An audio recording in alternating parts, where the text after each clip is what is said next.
Mexican drug kingpin El Chapo has apparently been arrested in Mexico in a dramatic operation in the northern state of Sinaloa. Last time he was arrested, so much violence occurred afterwards that the government decided to let him go, possibly to stop the bloodshed. Reports of violence are already breaking out. What's interesting is, on the day he was arrested, Joe Biden, for the first time in a long time, decided to take a southern tour and talk about border security. We have agreed to begin a journey to America. Do not just show up at the border. Stay where you are and apply legally from there. Starting today, if you don't apply through the legal process, you will not be eligible for this new parole program. And former President Donald Trump talked about waging war on the cartels. Our country is being poisoned from within by the drugs and by all of the other crime that's taking place. The drug cartels are waging war on America, and it's now time for America to wage war on the cartels. We will show no mercy. Is this a coincidence that the last two presidents chose the day of El Chapo's son getting arrested to be on this narrative? Or is it not a coincidence? We'll talk about it in today's live. Thanks for being here. The show starts now. For example, since August of last year, Custom and Border Patrol has seized more than 20,000 pounds of deadly fentanyl. That's enough to kill as many as 1,000 people in this country. 20,000 pounds of fentanyl. Well, first off, I want to say, excuse me, Joe Biden got his math wrong. That's enough fentanyl to kill way more people than that. But we've just come to assume that when Joe Biden uses numbers and words and, English language, it's not really a strong suit. So I guess his inaccuracy is just to be expected now. But the main story of the day, and I have a pretty interesting angle on this, I think, is, Mexican authorities have arrested Ovidio Guzman, the son of notorious drug lord Joaquin El Chapo Guzman. A source from the federal government of Mexico told CNN in a dramatic operation in the northern state of Sinaloa on Thursday that led to clashes around the city of Culiacan.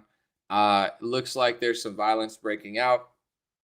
Last time they tried to arrest El Chapo's son, I don't know if you guys remember, I think it was in 2019 or 2020. They arrested his son, and so much violence broke out in the city that the apparently president of Mexico stepped in and said, release him. And they released him back into society because they just couldn't take the backlash of the cartels. A lot of people don't know that much about how Mexico works. I mean, I'm not an expert on it, but I get the gist of it. It's not like America. It's not like a lot of other countries where, the government has the most power. I think the government does have power, but the cartels have so much power that a lot of the citizens in certain cities actually prefer the big cartels, because when there's no big cartels, little cartels come in and they make it unsafe. But some of the big cartels, they own so much real estate and businesses that they actually keep it safer than if the cartel wasn't there. So, I'm not saying the cartel's good and they don't do anything bad. Obviously, they deal drugs and make money. It's like a movie to some extent. But as far as solving the problem, I think is a lot harder than people realize, where it's like, oh, just arrest the guy. It's like they tried that last time and massive bloodshed broke out. And in certain areas, I think cities would become so destabilized without them that some of them are almost better with them than without them. But I'm not an expert there. It's not my country. I just want to report a few things. First of all, El Chapo's son has been arrested. And what I found interesting, I think some people will put this together. Many probably wouldn't have. He got arrested today. Well, at least they're reporting it today. I don't know if it happened at night or whatever. You see Joe Biden just coincidentally, right? He hasn't talked about the border security or made it an issue or gone down to the border. It's not really his thing. But now he is. Now he's acting like he's Trump. Now he's talking about fentanyl. Now he's telling people, don't come to the border if you don't have a legal pathway. On the same day that El Chapo's son got arrested, Donald Trump came out with a video basically waging war on the cartels on the same day that El Chapo's son got arrested. So me with my non-tinfoil Made in America beanie, like my tinfoil hat, I'm thinking that the U.S. government was involved in this and that somehow Trump and Biden kind of knew, because, what's the chances that they both put out massive border statements on the same exact day that his son got arrested? Unless they saw that and then just made a quick video. I'm just saying. I mean, the chances of this happening spontaneously or organically, in my view, are close to zero. So my radar is going off and saying something's going on. But let me know what you guys think. I'm gonna play the clip. It's like a 2-minute clip, but I figure I'll just play it for news purposes. Donald Trump released a video today basically saying, the cartels are waging war on America, so it's time for us to wage war on them. And he uses some pretty strong rhetoric. So I'll just play that clip. You can watch it, listen to it, and then we'll respond. Our country is being poisoned from within by the drugs and by all of the other crime that's taking place. The drug cartels are waging war in America, and it's now time for America to wage war on the cartels. We will show no mercy on the cartels. Every day, drug traffickers are using the waters of our region to ship their lethal poisons to America, killing so many of our people and ruining families. In addition to restoring strong border security, I will deploy all necessary military assets, including the U.S. Navy, to impose the full naval embargo on the cartels. We will guarantee that the waters of the Western Hemisphere are not used to traffic illicit drugs to our country. Furthermore, I will order the Department of Defense to make appropriate use of special forces, cyber warfare, and other overt and covert actions to inflict maximum damage on cartel leadership, infrastructure, and operations. I will designate the major cartels as foreign terrorist organizations. We will sever their access to global financial systems. I will also work to forge an unprecedented partnership with neighboring governments in our region. Either we will get the full cooperation of other governments to stop this menace, or we will expose every bribe, every kickback, every payoff, and every bit of corruption that is allowing the cartels to preserve their brutal reign, and it is indeed brutal. Finally, as I have said before, I will ask Congress to pass legislation ensuring that drug smugglers and human traffickers receive the death penalty. The drug cartels and their allies in the Biden administration have the blood of countless millions on their hands. Millions and millions of families and people are being destroyed. When I'm back in the White House, the drug kingpins and vicious traffickers will never sleep soundly again. We did it once, and we did it better than anybody else. There's never been a better border than we had just 2 years ago. It was strong, it was powerful, and it was respected all over the world. And now we're laughed at all over the world. And we're not going to let that happen much longer. We have to take over, we have to be tough, we have to be smart, we have to be fair. But if we don't do something immediately, our country is gone. So a few things. First of all, I want to say the fact that he had this video ready to go and the fact that Biden's touring the South, I have to think the U.S. is involved in this El Chapo thing. And I mean, that's not that crazy to think about, because Washington Post is reporting that the angle that they're going with of the crime that he did was fentanyl trafficking into the United States. So, just the fact that Trump and Biden are both talking about the border on the day he gets arrested, it seems like a flex from the United States of America. Like, hey, we're going to crack down. One thing that I noticed during that speech that Trump gave was like, tell me if I'm tripping, because I understand that I keep saying this stuff and people get mad at me, but I understand that Joe Biden is doing a worse job with border security. He cares less. He's leaving it more open. Their policies are worse. I understand that. I understand that Trump's border policy is better than Joe Biden's, right? Can we get that out of the way? I get that. I understand. But when Trump says like, oh, drug kingpins, we crushed them when I was in office, and, they stood no chance. They were gone, and, I'll do it again. It's like, is he trying to gaslight me into thinking that the border was like really, really good? I mean, he's better than Biden, but there were still a lot of crossings. I don't think fentanyl stopped. I mean, I know he tried. I know he tried to do a good job, and I think he did a better job than Biden. But as a voter, this is just my opinion. I'm tired of the gaslighting, like pretending like we didn't fail. I don't think the border was under control. It was under more control than it is under Biden, but I don't think like drugs stopped when Trump was in office. I don't think that's a thing. Like maybe they declined slightly, but it didn't get under control. So let's just admit that and be like, this time when we're in office, we're really going to do it right since we didn't do it right last time. It's like this illusion that I'm supposed to pretend like it was done really properly last time. It's better than Biden, but I wasn't like wildly impressed. It's definitely more secure, but I don't know. Maybe people like that stuff. Um, on that note, this is my take on like the whole like waging war against the cartel. Feel free to disagree.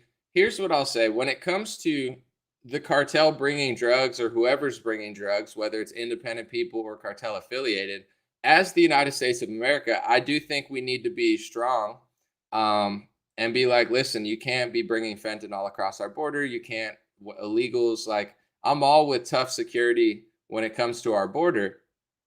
But when it comes to Mexico, like I remember, I don't remember which Republican it was, but they were saying to bomb the cartels. Like they were literally trying to literally wage war into Mexico and being like, we need to fight the cartels in Mexico. And I'm like, I'm just being honest. Look what happened in 2020 under the Black Lives Matter riots. Trump and our administration and our military, whatever, we couldn't even handle a BLM riot. How are these people going to fight the cartels if they couldn't even stop the riots? I mean, they love to act, in my view, Republicans love to act so tough. Like, oh yeah, we're going to go fight the car. You couldn't even stop a bunch of degenerates from burning down 10 cities in America. You sat there and watched them burn our country down. I'm not saying it's your fault, but it's like, if you can't stop that, what makes you think you could wage war in a foreign country against cartels who are way stronger and more organized than these BLM rioters? If we have the power to clean up Mexico, how come you can't clean up Los Angeles? It's disgusting. There's unorganized crime. There's homelessness and trash everywhere. You can't even go to West Hollywood without getting robbed. If we're so tough in America, why can't we fix our own cities? Why can't we clean up New York City and New Orleans and Los Angeles? Like, I'm supposed to believe you can't even stop a BLM riot or clean up Los Angeles or stop San Francisco from turning into a demon movie, but you can wage war on a foreign cartel and be successful? I mean, it's ridiculous. It's like Republicans love to act like they could do something when they don't do anything. And when it comes to the border, someone said it was better under Trump. Of course, I'm not a liar. Trump was better on almost every single border policy. Don't get it twisted. Trump is better on the border than Biden. But he's trying to talk to me as if like drug trafficking stopped and the kingpins were so like he didn't do that much. If you compare even certain crossings to Obama, he didn't even do that great. Like, it's not like it was at zero. It was like hundreds of thousands. It's just Biden's now, it's millions. Yeah, Biden's way worse. I'd vote for Trump over Biden if I had the chance, but I don't believe that like Trump eliminated fentanyl trafficking and totally like stuff like that never happened, but we can pretend like it did. But as far as the cartels, I'll say two things. In America, yes, it's your job as an American president to stop them from bringing drugs into the border. I agree with that. I'm all for cracking down on border security and anything that happens in the United States prosecuted to the highest extent. But when it comes to Mexico, I'm not going to sit and act like the cartels are the only bad thing. And if you stop them and you start bombing them, that like Mexico is going to be better. It's not going to be better. Talk to the people of Mexico. You go to a lot of cities in Mexico, they like the big cartels because the big cartels do more for the city. The big cartels run a lot of the stuff, and the big cartels are keeping order. A lot of the issues in Mexico happen when a big cartel doesn't run the city and a bunch of smaller, like gangster, but not as organized cartels start making the city unsafe. The big cartels own a lot of the infrastructure, so they have financial incentive to stop the crime because with all the crime, they don't collect the money. So I'm just saying, it's like, I don't feel comfortable personally with an American politician waging war on a foreign entity when I don't think they have a solution for that country personally. I don't think that they know what's going to happen if they destabilize the cartel. Well, I mean, you could go to Afghanistan. For 20 years, we fought there, and now the Taliban still runs it. It's not our country. We can pretend like we can build schools and a bunch of LGBT flags and the country's going to be free, but it's just not the case. Like, I mean, you could go to Afghanistan and say you could run it, but you probably can't. And I think Mexico is pretty similar personally, where you don't have to allow them to bring drugs into our country. But this idea that you can wage war and destabilize them and it's just going to be so great for Mexico, it's not going to happen. I'm sure the country will suffer even more. But it is what it is. I mean, once they start doing stuff in our country, then an American politician has a say in it. with that being said, too, with this like tough guy, we need to prosecute all these drug dealers. I mean, part of me thinks I agree because bringing fentanyl into the country and trafficking drugs is terrible and it's killing a lot of people. So I hear the tough. I'm not tough, but at the same time, I'm wondering if this is like a big pharma op, like they're just trying to get rid of their competition. Because I mean, the biggest drug dealer in the country in the last 10 years, in my opinion, is Big Pharma and Donald Trump with Operation Warp Speed. That was the biggest socialist drug scheme ever, and the whole thing, in my opinion, was a fraud. Um, like I'm all for prosecuting drug dealers, but does that include Big Pharma? Does that include Pfizer, Moderna, Johnson and Johnson, Fauci, Trump? All of these frauds? No, it of course it doesn't. So I'm not even convinced that they're just not trying to wipe out their competition and get rid of any sort of, because here's what I'll say about Mexico too is I'm not justifying what they're doing across the border. It's evil and needs to stop. But when you go to Mexico, their pharmacy system is less corrupt than America. You have the Ivor blank blank, the drug that must not be named that they don't sell in America. They're strong arming doctors for selling the drug that starts with Ivor and ends with Mectin. In Mexico, they're selling it on every street corner. You have professional athletes when they're getting stem cell surgeries and all this sort of complicated stuff that's like life-changing surgery. They don't get surgery in America anymore. They go to Germany, they go to Mexico, they go to South America. If we're such a great country when it comes to medicine, why are the richest and most powerful people with the most important, not, I'm not saying their body is more important than you, but let's just be honest, it's worth more. It's like, Peyton Manning's arm is worth more than my arm. I'm not saying I don't love my arm, but you get what I'm saying. He's a physical specimen. He makes hundreds of millions of dollars with his physical thing. These type of people go to other countries to get the surgery because our medicine system is so corrupt that we don't even let the best surgeries exist in America anymore because all of these regulations are anti-science in my view and just pro pharma and pro like big government. So here's my whole take on the whole thing. Crack down on the border, secure the border, anybody crossing into America, prosecute to the fullest extent. But let's not act like we have this situation under control and we have the luxury to just wage war on a foreign entity and act like we can do something about it. We can't even stop our own cities from being crime filled.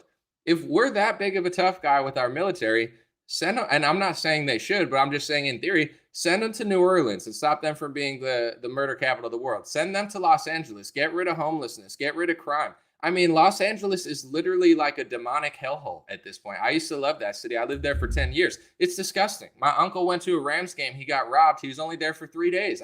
I told him not to go to LA, but he was like, I wanted to go get a piece of pizza in West Hollywood. He comes back to his car. His windows are bashed in. He's only been there for 2 days. I mean, this is what the city has become. It's like, it's not even safe to visit and go to the nice areas. So if we're such a tough guy country, why can't we fix our own cities? Los Angeles is supposed to be great. It's a hellhole. We're not that, like, I don't understand how we're going to go to other countries and clean up their corruption when we can't even clean up our own corruption. And I believe that the big pharma cartel is just as dangerous as the Mexican cartel, if not more dangerous. And I'm not saying what they're doing is good, but I don't think we have the resources or leadership to even stop stuff in our own country. So I just find it interesting that, first of all, this happened on the same day as El Chapo getting arrested. Biden's fake cracking down on the border. Listening to that guy talk, I mean, Joe Biden is such an idiot. People think that I maybe like him or something because I don't talk about him. I don't, and I don't like to be rude because I try to respect the president of the United States as a citizen. But I don't respect Joe Biden enough to even cover what he's saying because I don't believe a thing he's saying, and he doesn't talk like well enough to even consider even weighing in on it. So it's like when he talks, he messes up. When he doesn't mess up, I don't believe him. So it's like the reason I don't cover Biden a lot isn't because I think he's better or I don't want to. I just don't even respect the guy. It's like I'm just ready for him to leave and someone else to come in so we can actually have a conversation. Yeah, he's going to crack down on border security. Joe Biden's Mr. Tough Guy on fentanyl. If anything, the deep state's going to do exactly what they would have done if another president's in office, and maybe they'll crack down on a few things, but I don't think Joe Biden's going to be behind it. So it's hard to even cover what he says about the border because, does he even mean it? Will he even do it? And what Trump said, I mean, I like the idea of cracking down on people who cross the border. But when it comes to drug dealers, I hope that includes also Big Pharma, who, I mean, Big Pharma can lie, kill millions of people, get caught doing it, and then they just get a slap on the wrist. So it's like, if we're going to be Mr. Tough Guy to a foreign entity, let's be Mr. Tough Guy to our own cartels. It's like they've gotten caught killing millions of people, lying to tens of millions of people, lying about this medication, literally misleading, watching the death rate go up, and nothing ever happens to Big Pharma. And both parties work for Big Pharma. They are the drug cartel of North America, and our Food and Drug Administration, our EPA, all that stuff, like, it's pretty rough here. I'm not saying I'm like a victim and it's so bad, but our food quality is garbage. No athletes get surgery in America anymore. They go to other countries because it's better now and they have more access to next level stuff. Like, our country kind of is like shitting the bed in every major category. So why don't we fix all that first before the other side of the border? I don't think it's a good idea personally. And I also, I have to say too, and I'm gonna read some of your comments. I like the fact that, like, Trump talks about stuff, but I just don't see the correlation. Like, if he said, I'm better than Joe Biden at the border, I didn't get everything done I wanted to get done, but like, if you give me 4 more years, I'll do a better job. I would be like, okay, I believe that. Like, he's better than Joe Biden. He did it, but he's sitting there gaslighting, acting like he had the border completely closed and like no drug kingpins exist. It's not true. Like, everything's a gaslight with Trump. He's trying to like, it was so great when I was there. And it's like, it was better than Joe Biden, but you did kind of shit the bed in 2020. So at least just be honest about it. Be like, listen, I got bamboozled. You know what I'm saying? They hit me with the with the kitchen sink. You know what I'm saying? Like, it ended in, I kind of like, we blew it. I hired bad people, but this time I'll do better. And I'll be like, yeah, okay, that's fair. I'm not at, but it's like, when you listen to him talk, he acts like he had a utopia in this country. Drugs didn't exist. There was no fentanyl at the border. It's like, that wasn't the reality, but maybe some people believe it. Someone said your hate is weird at this point. It's not hate. It's just how I feel. I don't want to go down this path again because I feel like I'm getting monotonous. But if he would have ended his term like he did in 2019, I would have been like, he did pretty good. But 2020 was the most communist socialist year on record. And I didn't realize how weak Trump Republicans were until he started printing trillions of dollars. The country's locked down. He's running around selling vaccines. And I'm raising my hand like, yo, I don't like this. And people are like, oh, you're such a hater. And it's like, what's the point of even being a Republican if you guys are okay with communism, if it comes with a red MAGA hat? I was like, I thought we had principles and values. I thought, we were going more libertarian on the fiscal policy, but apparently, the MAGAs can roll out the Communist Manifesto, but it's okay because there's a virus. And, he just had, it's like, I don't think I'm a hater. I just think he ended his term terribly. I mean, if that's your idea of a success, then what's the point of even trying? I don't get it. I don't think I'm being hateful. It's just like, I have standards and apparently no one else does. So, let me see. Someone said it was up to the mayors and governors to stop BLM. Let me explain myself real quick. I'm not saying that Donald Trump is 100% responsible for the BLM riots. That's not what I'm saying.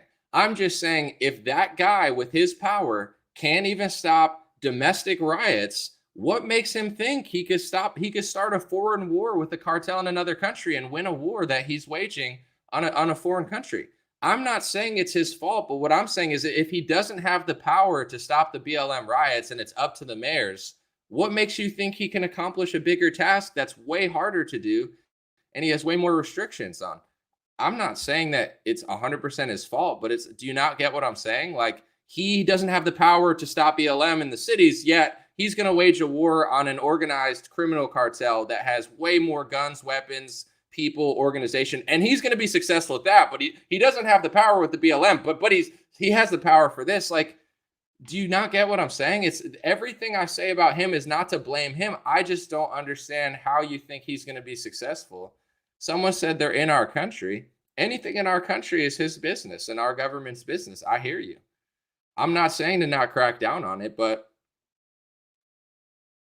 I mean, he was in office for 4 years. If you want to believe that he eliminated the cartels over the 4 years and like drug trafficking didn't exist, like maybe you're the perfect voter for him who believes that he did that. I was here during the 4 years he was here. He did a better job at the border than Biden. It was more secure. The rules were better, but it didn't.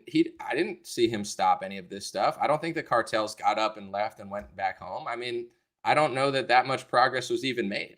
If you compare Obama's numbers to Trump numbers, he's not like blowing Obama out of the water. Like, in fact, it wasn't even that impressive. It's only impressive now because the Overton window slid so far. Biden's letting millions of people through. So it's like, now it's like a graph up in the air where it's like, yeah, Trump was better than millions of people coming through. But I are we going to pretend like zero people were coming across the border and the cartels disappeared during Trump's administration? All I'm saying is like it didn't happen. It's always this game of like it'll happen next time. Maybe they really will crack down. I don't know. My opinion doesn't matter if he wins and he does it, but I'm just getting tired of politicians saying they're going to do stuff that they never did. It's not like they didn't have a chance or they. And if you couldn't do it then, why should I believe you're going to do it now? I don't know. But maybe he will. I would love to be shocked. I would love if like Ted Cruz became the Federal Reserve Chair and he abolished taxes. I'd love to be wrong about stuff. I would love massive successes to come. I just keep hearing the same script. And the point that I'm trying to make real quick is that I lived and existed and did research for 4 years during Trump. I'm not saying he didn't do anything good. It's just like when he sits there and acts like he solved all these problems that he never solved, I have a hard time believing that he's going to do it in the future when his story of how his administration went isn't even accurate. It's like, yes, it was better than Biden, but he's like, oh, I had the drug kingpins. They didn't exist. And now, they were gone. And it's like, they for sure were not, but we can pretend. I guess people like to pretend, that they were. I'd still vote for him over Biden. Don't get it twisted. I think Biden recently put in the federal mandate. People here don't realize it, but if you're trying to come from Australia or you're trying to come from Europe, I believe Biden still has a mandate in place. I mean, Biden sucks. Just for that policy alone, I would vote for Trump again if I had to, if he's the only other option, because I think it's so evil that the only people allowed to come into our country are those who are vaccinated. Still, Biden has quietly extended, I believe, these vaccine mandates for foreigners, and the guy's got to go. I mean, that policy alone sucks. But there's 100 other things that are better. But someone said the cartels and the government are the same.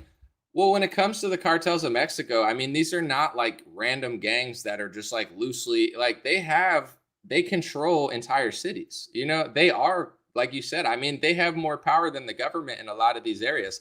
All I'm saying is to analyze it accurately and then like make a decision, but just saying you're going to like bomb them, it's like that would be chaotic, but it's not up to me. My opinion clearly doesn't matter. I don't have any sort of systemic power. Jay said, you could not vote. You're a pussy. You think I can't vote or I didn't vote? I don't know what you're angry about, but okay.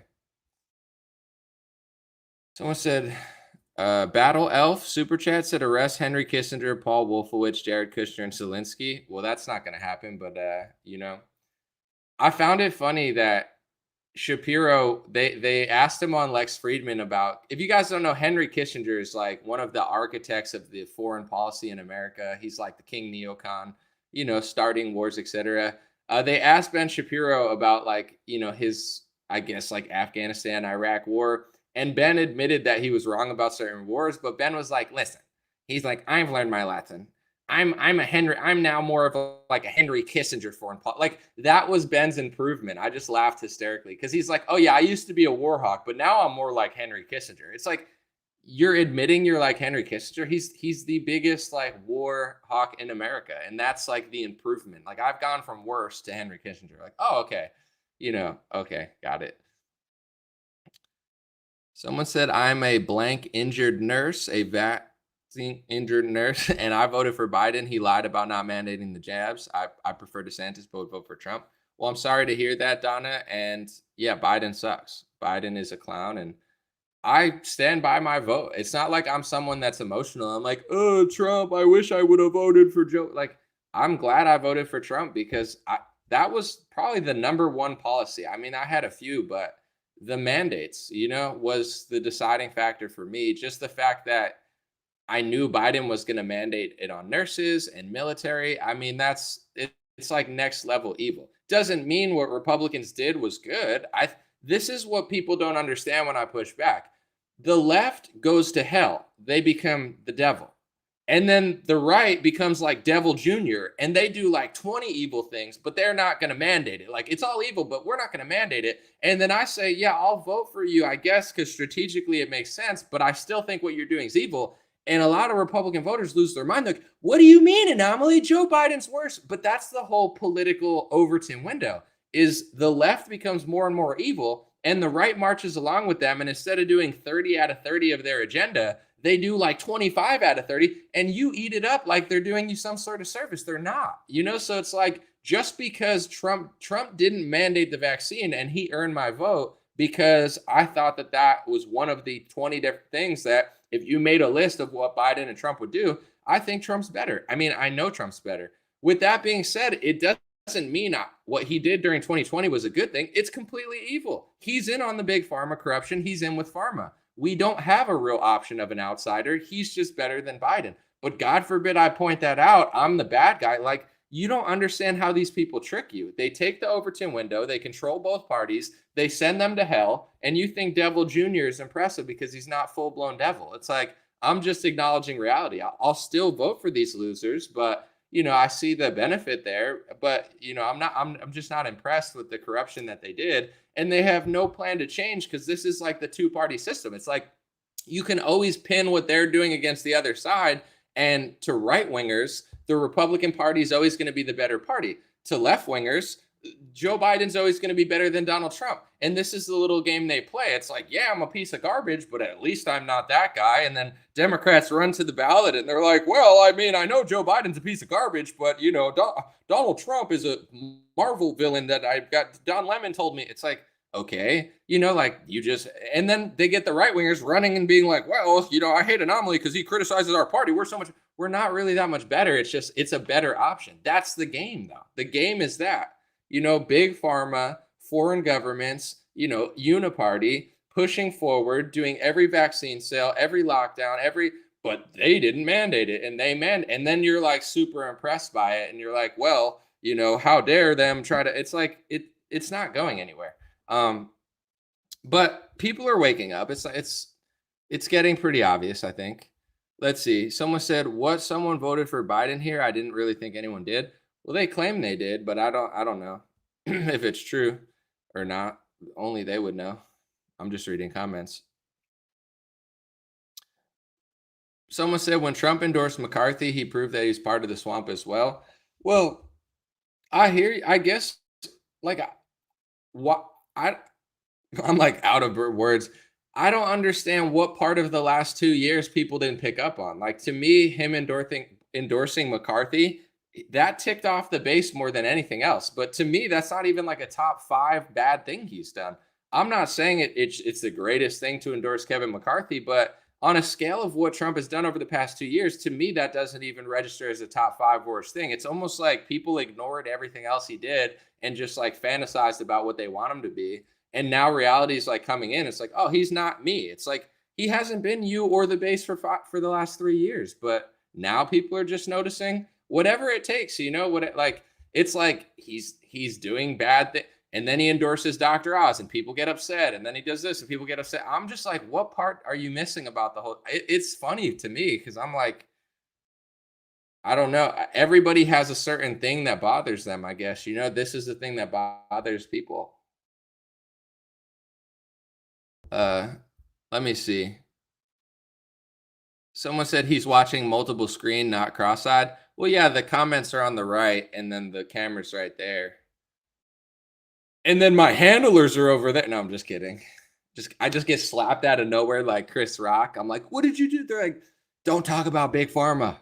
Just stick to the cartel. Okay, sorry. No, I'm just kidding.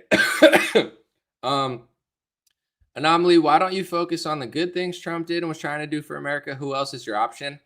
I just explained it 3 minutes ago how the Overton window works. So I'm trying to stand firm and not get fooled.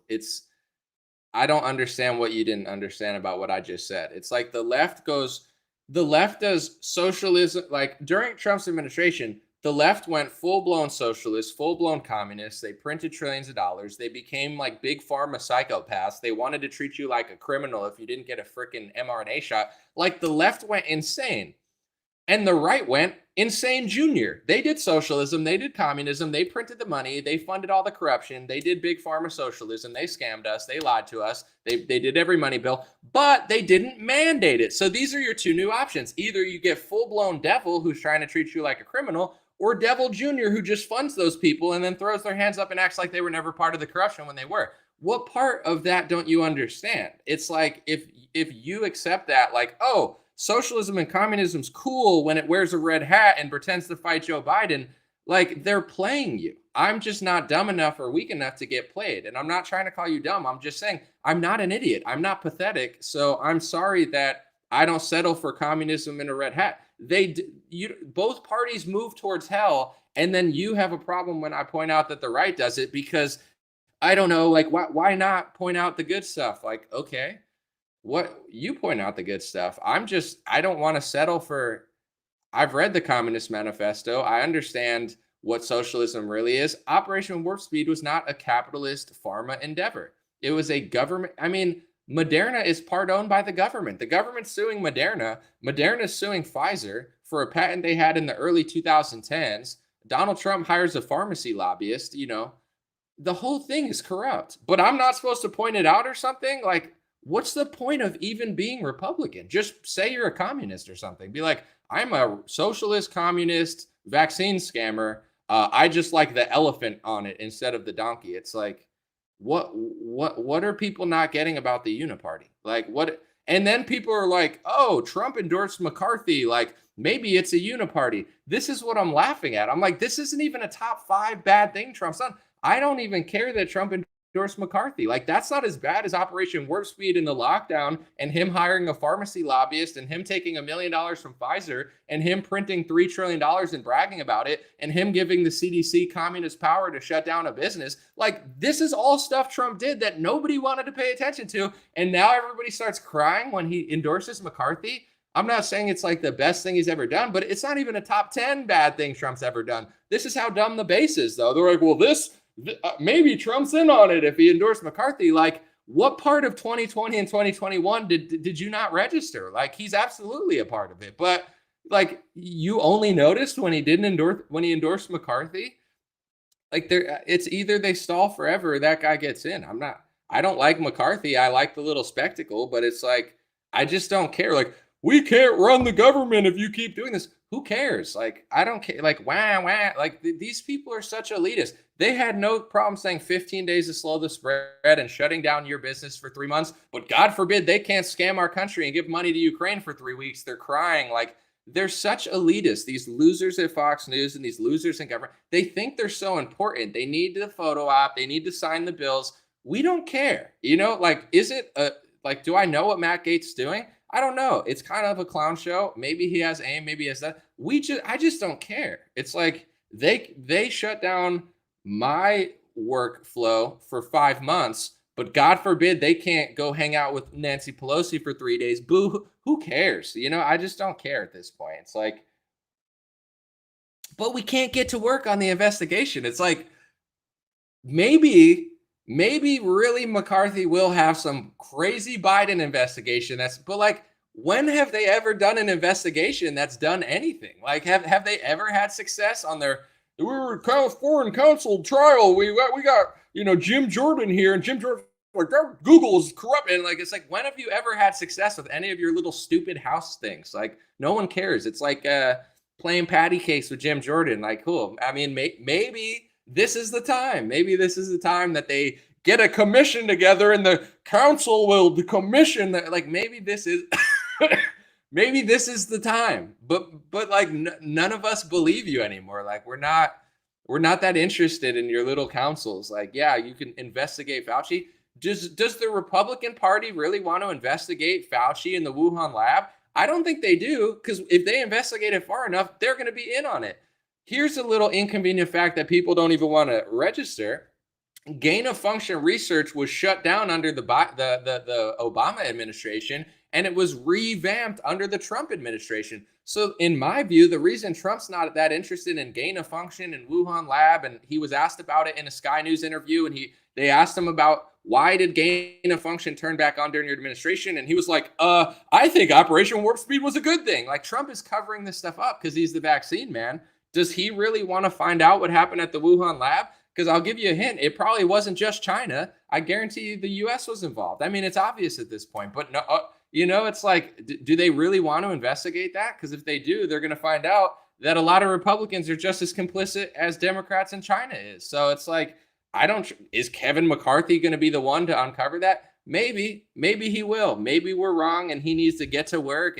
But I think everybody watching my channel, Fox News, Newsmax, whoever, nobody, like, if you did a poll, do you think the House Republicans are going to have success in any category? Vaccine, corruption, Wuhan lab, Joe Biden, Hunter's laptop. If you asked every conservative, do you believe that the McCarthy House is going to actually get results? I guarantee you less than 10% of people would believe that. So once again, we can pretend like we believe, like, yeah, you're going to go get them. But like, I don't think anyone believes it anymore. Like, even the biggest Republican fanatic is like, nah, yeah, they're probably not going to actually accomplish anything. So what does that mean? I don't know. Is it a good idea to stop their House speaker thing? I have no idea. I guess I just don't care. Like, I like seeing all the right people mad. Dan Crenshaw's crying.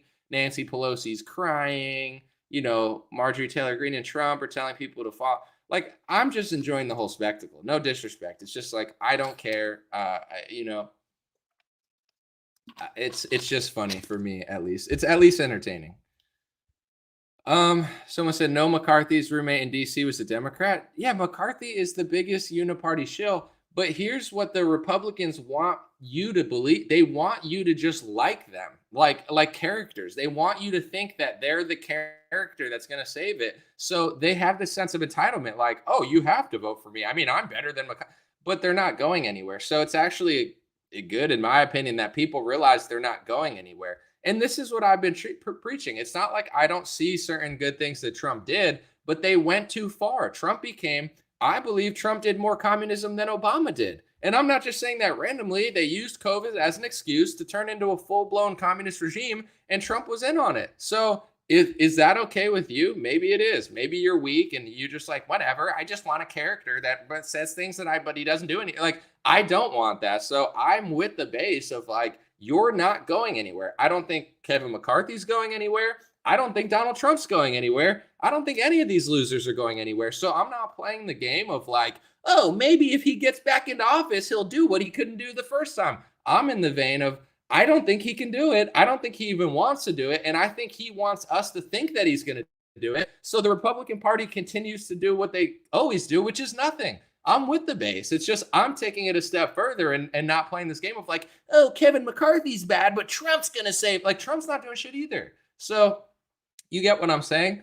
This is my energy. I'm with the people that are saying, we know you're not doing anything. That's the message to McCarthy. We know you're not going to do anything. And guess what? The base is right. He's not going to do anything. So they need to feel a little bit uncomfortable. I'm not talking like Maxine Waters run up on them in a Waffle House. I'm just talking about like these people go to events and people cheer for them, and then they sell us out to Ukraine, and then they cheer for them, and then they sell us out to Pfizer, and then they cheer for them, and then they sell us out to Israel, and then they cheer for them, and then they sign the omnibus bill. This has been happening for 50 years, but no, it's going to be different this time. Of course it's not going to be. Like, I could pretend like it's going to be different, but it's not. So I'm with the people that are saying, we know you're not doing anything. I'm just take it a step further. I know Kevin McCarthy's not going to do anything. I know Donald Trump's not going to do anything. I know they're all not going to do anything, but they don't want you to know that because they want to just get cheered and sell you out to lobbyists. Like, it's a joke. So, why is that a bad thing that I feel that way? I'm trying to put pressure, not like Maxine Waters pressure, but just like, you're not impressive to me. And once you do that, that's when they might actually do something. I mean, maybe McCarthy will do something now that he can't get the votes. Maybe he has to strike a deal. Maybe not. I don't know. Someone said it's a big chess game. Yeah, but it doesn't really benefit me that much, so I'm done playing. Someone said, Anomaly, if you have to choose between Trump and DeSantis, who would I vote for?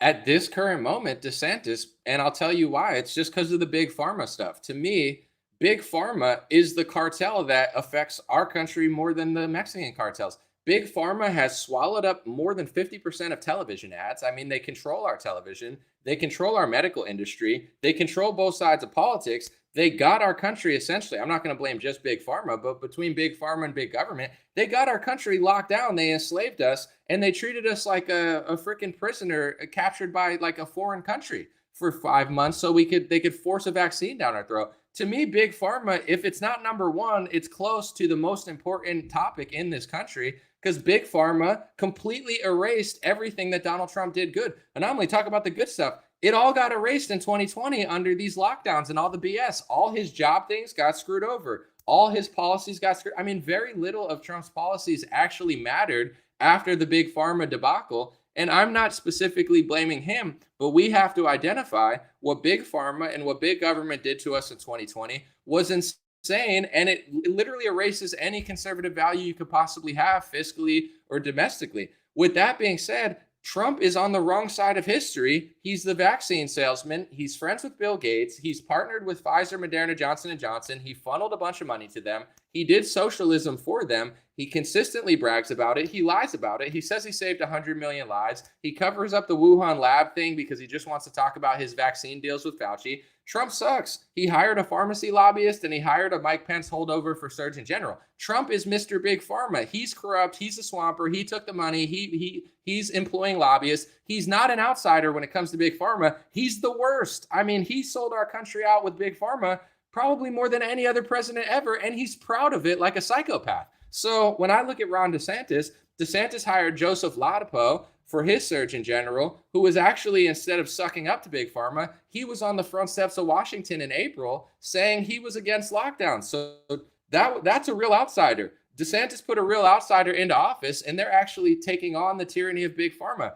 That issue alone disqualifies Donald Trump. When it's the biggest swamp in America, Big Pharma, Donald Trump is the biggest swamp rat of the biggest swamp. And nobody wants to talk about it. Not DC Drano, not David Harris, nobody. None of these people want to address it. They want to just act like it's not happening. So why the hell would I be loyal to a giant swamp rat of the biggest swamp and everybody just notices when McCarthy does something? Like, wake up, people. So why would I ever support Donald Trump? He's the biggest fraud.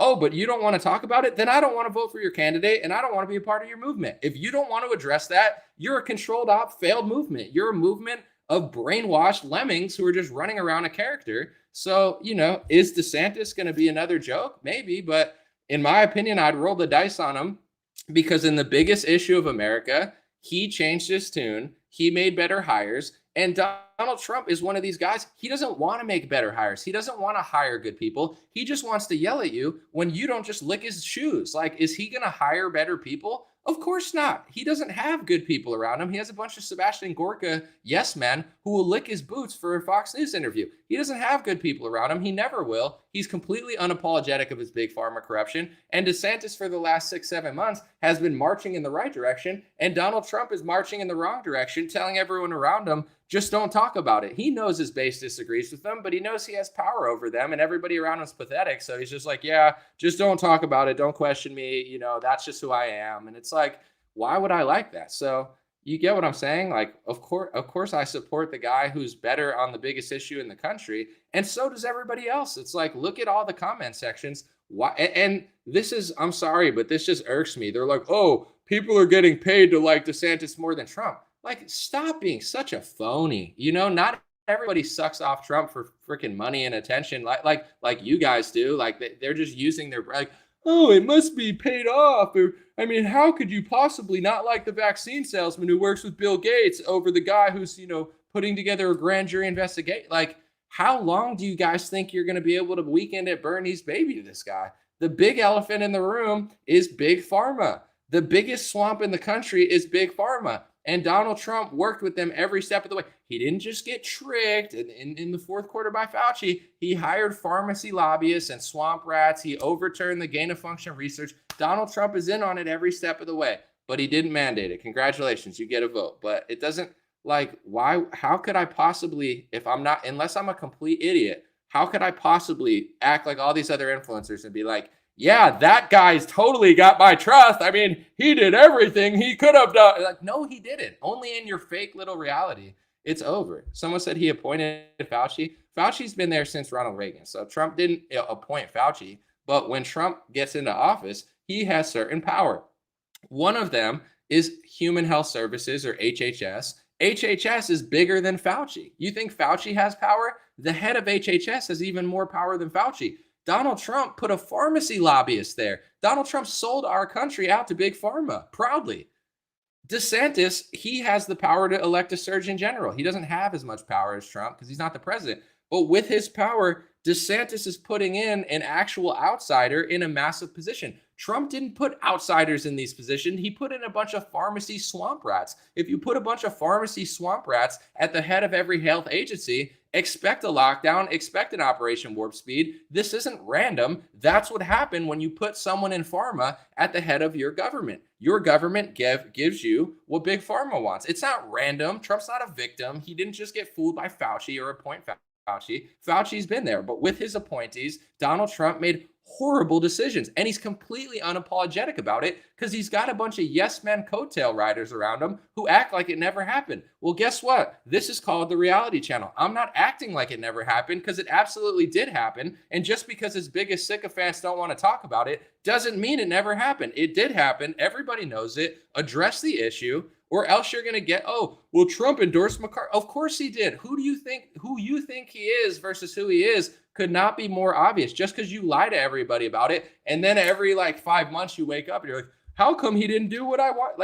Because he hasn't for the last 3 years. He's not who you think he is. He's better than Biden, but if people don't want to address this stuff, then I'm not obliged to just pretend like it never happened. That's not my job. I'm not interested in it. Not as a citizen, not as a journalist, not as a news analyst. No part of me wants to pretend like that was cool. I don't care if I'm working another job. If I have a voice, then I'm not going to just pretend like it never happened. It absolutely did. And DeSantis is running circles around him on that topic. But for some reason, the influencers don't want to address it. They want to just play stupid, which makes a candidate even more dangerous. It's like, just address the issue. It's not the biggest deal in the world. It only becomes a bigger snowball when you don't address it. And like we said yesterday, I don't want to repeat myself. That's what it's become for Trump. It's become a snowball, and he's become a clown because he's got a bunch of yes men around him. It's like, you're not helping by ignoring that topic. It's only gotten worse for him. And, people figured it out. Someone said he endorsed McCarthy because nobody wants to be speaker. I'm telling you, I don't care that Trump endorsed McCarthy that much. To me, that's not a top 10 bad thing that Trump did. I'm laughing at other influencers that are acting like that's the worst thing Trump ever did. He's done 1,000 times worse things when he's in office that you don't want to cover, but this crosses their radar. I'm not that mad that he endorsed McCarthy. I get it. That's the speaker. McCarthy's the next guy to do nothing. And, it's in certain people's best interest for him to go and do nothing. So I get it. I'm not even that mad at that. I'm not saying, oh, this crosses the line for me. It's like, he's already crossed the line. This is just another, yeah, whatever. Someone said more communism than Obama. I mean, people can ignore the elephant in the room. I don't like Obama, but if you look at what happened in 2020, Donald Trump printed more money. The lockdowns and all of the Operation Warp Speed stuff go hand in hand. I mean, is that not more communist than Obama never locked me in my house and told me 15 days of slow spread. Am I saying Obama's better than Trump? No, I'm just saying, I'm trying to wake Republicans up. It's like, what does your movement mean if your leader gets on television and says, America will never be a socialist nation while they're rolling out more socialism than Barack Obama? I'm not saying Obama's a good guy. I'm just saying Trump and the Republican Party are phonies. They did more socialism, more communism, more corruption. They gave executive power to the CDC to strong-arm landlords. I mean, that's like Karl Marx's wet dream. And Republicans did that with a thumbs up, but it's because their base is so pathetic that people are like, oh, anomaly, don't talk about it. It's like, why? What are you if you're not a conservative or a libertarian or something? Like, if you're not a conservative, just call yourself like a red communist or something. You're like, I have no values. I don't care if we get more communists than Obama because a guy that I like did it. Like, I don't even know what you are. You're not a conservative. You're not a Republican. You're like a team player dummy or something. Like, I'm not saying this like Obama's a good guy. I'm just saying that's how pathetic the Republican Party is. They went further on multiple issues than Barack Obama. And apparently their base doesn't realize it because it's always like, oh, well, if it's Biden, it's like this. The whole game is so obvious to anybody with an IQ over like 60. Like, what's so hard to figure out at this point? It's not difficult. Let's see.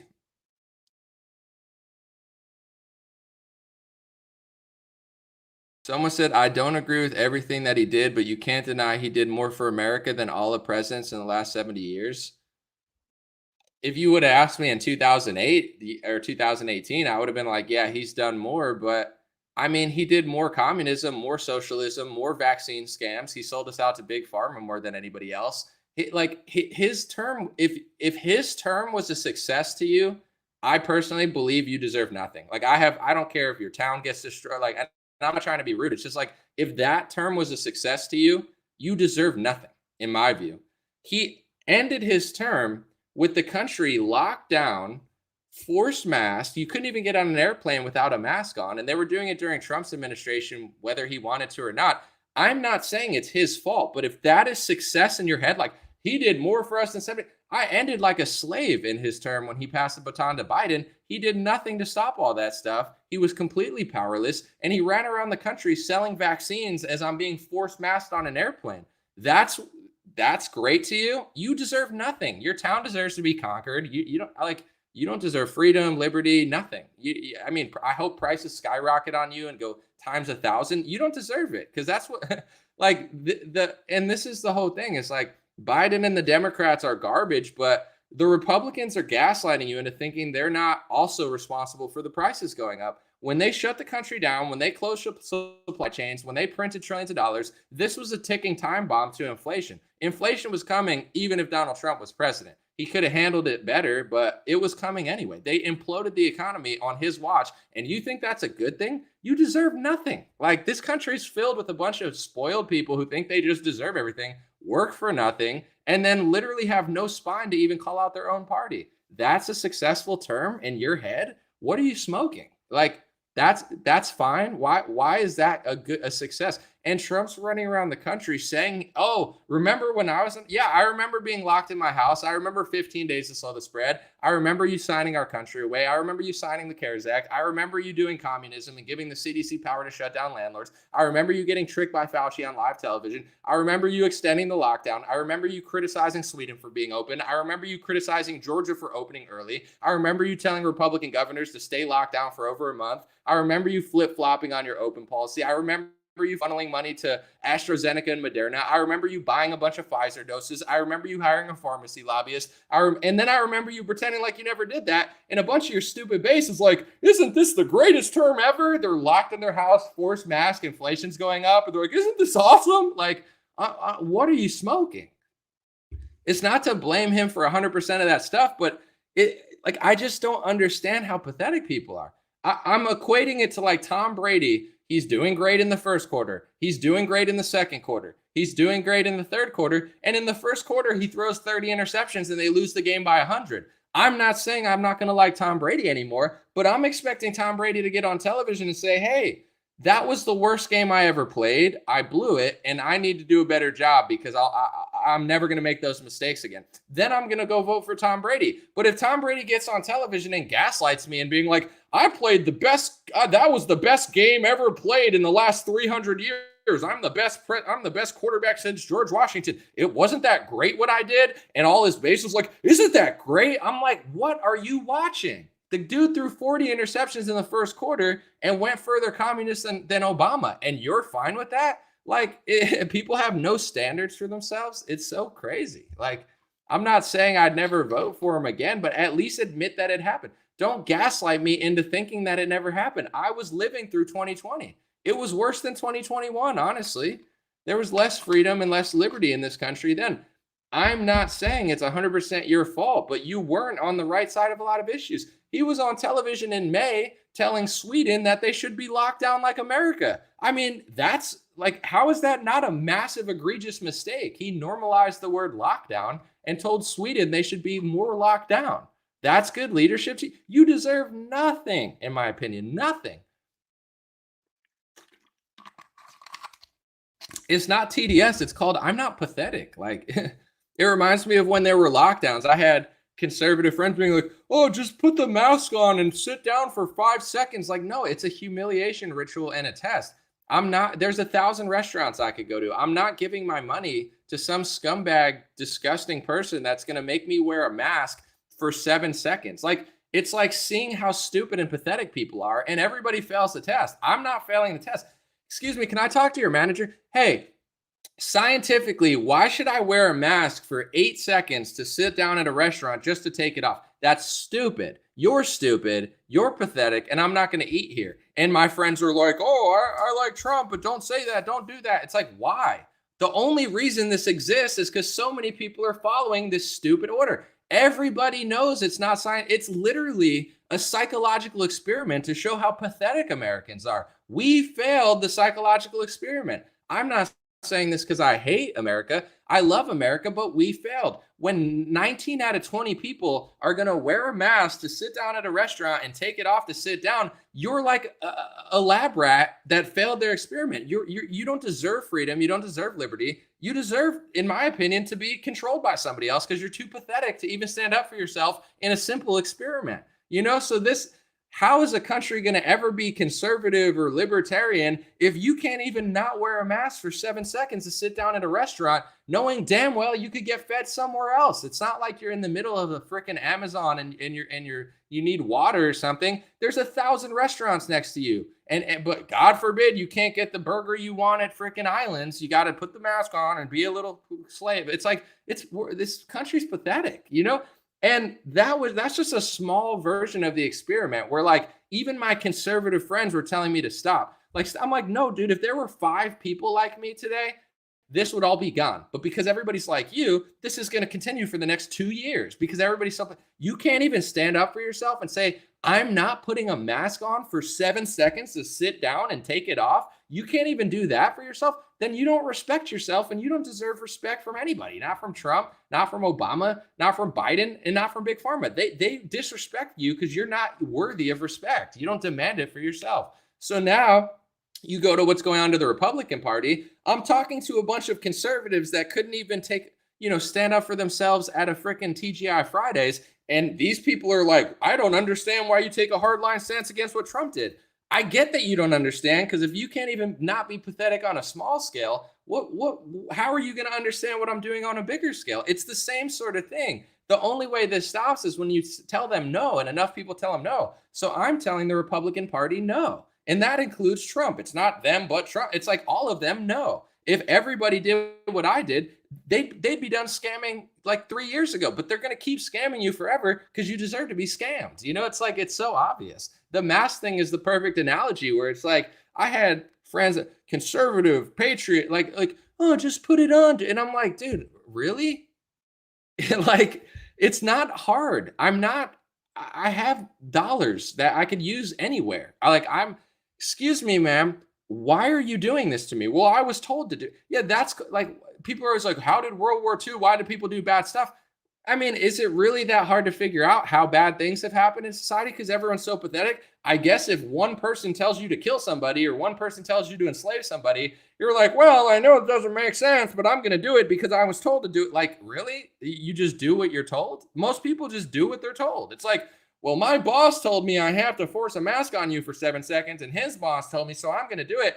And the people are like, well, I guess I really want the burger, so I'll do it. And I'm like, look, I used to literally yell at restaurants like a psycho, being like I thought I was in the Truman Show. I'm like, is anybody alive in here? Like, I'm in Southern California in a more conservative area, and they tried to bring back the mask mandate a year and a half later, and I'm in a freaking Gelson's or something making a scene. Excuse me, sir, can you put a mask on? I'm like, lady, it's 2022 or 2021. Like get over yourself. And she's like, well, you need one. And I look at her and I say, I'm not a slave. I'm not a lab rat. I'm not a prisoner. I'm not a serf. So you got to stop treating me like one, lady. And I don't care. I don't really care.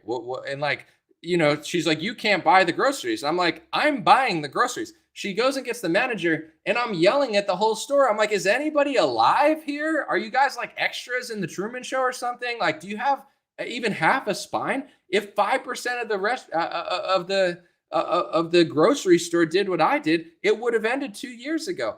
Anyway, the guy comes out to me and he's like, if you stand outside, I'll give you the groceries for free. And I'm like, I don't want them for free, bro. I just want to pay. It's been 2 years of this and nobody here believes in it, but you're all just doing it like a bunch of slaves. Like, I'm sorry. It's like, hey, wear a pink tutu and dance for me. Like, why not dance for Big Pharma? Like, wear a pink tutu and shake your butt for Pfizer. And people are like, I mean, I don't want to do this, but I guess I have to. It's like, ew. Like, you don't, that's my challenge to conservatives and Americans. You don't deserve freedom. You don't deserve liberty. Like, everyone's like, we deserve it because Ted Cruz told us on a TPU.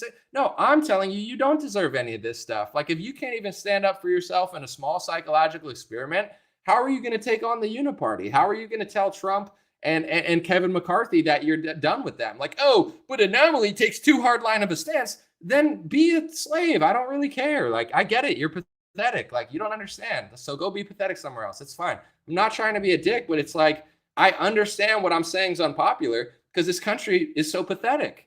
Like, yeah, I was unpopular too when I didn't want to wear a mask for 9 seconds to sit down. And 99 out of 100 people were telling me, oh, geez, I mean, it's like, I'm like, really? Like, so that's my challenge to Republic. Like, why do you deserve anything? People don't deserve things. Like, all right, I need their freedom because I'm voting for Trump and Kevin McCarthy. Like, why? They're scamming you, and no one wants to address it. Like, it's actually easy to get results. It's just you don't do it. You know what I'm saying? You stand firm. Like, I'm buying the groceries. No, are you gonna pick me up and take me out of the store? Like, what? Oh, it's not 2020. It's like 2022. I'm buying the groceries. Oh, no, you have to listen to this. Well, I'm not doing it. So, and like it's like NPC programming. She's like, it's like no one's ever told these people no, so they don't even know what to do. They're like being like dictators and like mini tyrants, and everybody's just following. And they're like, yeah. Like, all it takes is two people to say no, and they like malfunction. Like, I'll get my manager. I don't know what to do. Like, okay, get your manager then. Okay, like hopefully this will be a life experience for you. Hopefully you remember this. Like, and I'm at least, if I can't, even if I get thrown out, I'm gonna get my word in. Well, it's like, well, I'm just following orders. It's like, I'm sure you are, and I'm sure there were people in history that killed millions of people that were just following orders. Like wow, you follow orders. Congratulations, you get a gold star. Like, yeah, I'm sure you are. I'm sure you're just another cog in the machine doing what you're told and abusing people because somebody told you to abuse people. But a human being's supposed to have like emotion and, certain qualities, like, sentient qualities where like, if someone tells you to pull a lever and kill a million people, and I'm not saying that happened, but it's like, you're supposed to like have a soul and not just do what you're told. If you're like, then you're just an animal. Then you're just like like a lab rat then. Like, humans are supposed to be sentient and impressive and have like the ability to have like free will to some extent. So if you don't have it, that's fine, but you got to like learn to have it or something. Or let me see. Someone said, yeah, he's gotten bad. It doesn't even sound like I'm listening to the same person. It's funny because like this is a fork in the road where it's like if you heard that like rant and you're like, yeah, no, that was me during the pandemic. Like, wow, finally somebody has balls. Or you're like, geez, I mean, somebody who stands up for himself, he doesn't even sound like the same. Yeah, I'm not the same person I was in 2019 because in 2019, nobody was bothering me. And in 2020, the government told me I couldn't work out, I couldn't travel, I couldn't go here, I couldn't open a store, I couldn't go get groceries, I can't go here, I can't go here, I can't go here, I can't skateboard, I can't do this. And, you know, my party was in on it. And then I said, hey, our party's in on it too. And people are like, geez, you're not the same. Yeah, because I'm locked in my house, dummy. I'm just not pathetic. I'm sorry that I'm not pathetic. I wish I could, not really, but it's like, yeah, like once they did that, I talked about it. It's not the same world. We're not living in the same world anymore. So I don't have the same attitude I used to have. But it's like if that last 10 minutes bothers you, bye, weakling, bye. You know, it's like, I mean, geez, why can't he just do what he's told? I mean, I'm just on a factory conveyor belt going to the slaughter, but I mean, geez, I mean, what the heck? I mean, why does he want to be on the conveyor belt with me? It's like, what part of that didn't you understand? If that bothers you, go follow someone pathetic. I don't know what to tell you. Like that was epic. It was based and it was true. Like that's the line. I mean, I mean, I want to listen to.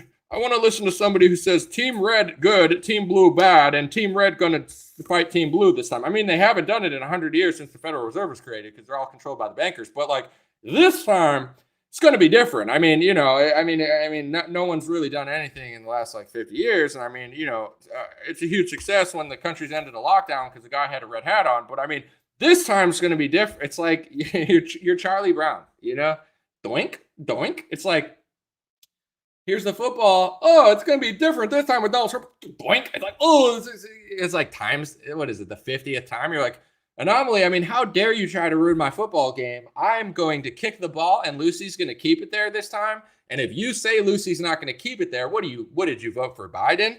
What do you got a bad attitude now? I mean, I'm going to run up to the ball and I'm going to kick the ball this time and Lucy's not going to move the ball. And if you say Lucy's going to move the ball, you must just have Trump derangement syndrome. Rink, clink, flink, doink, and it hits your head. And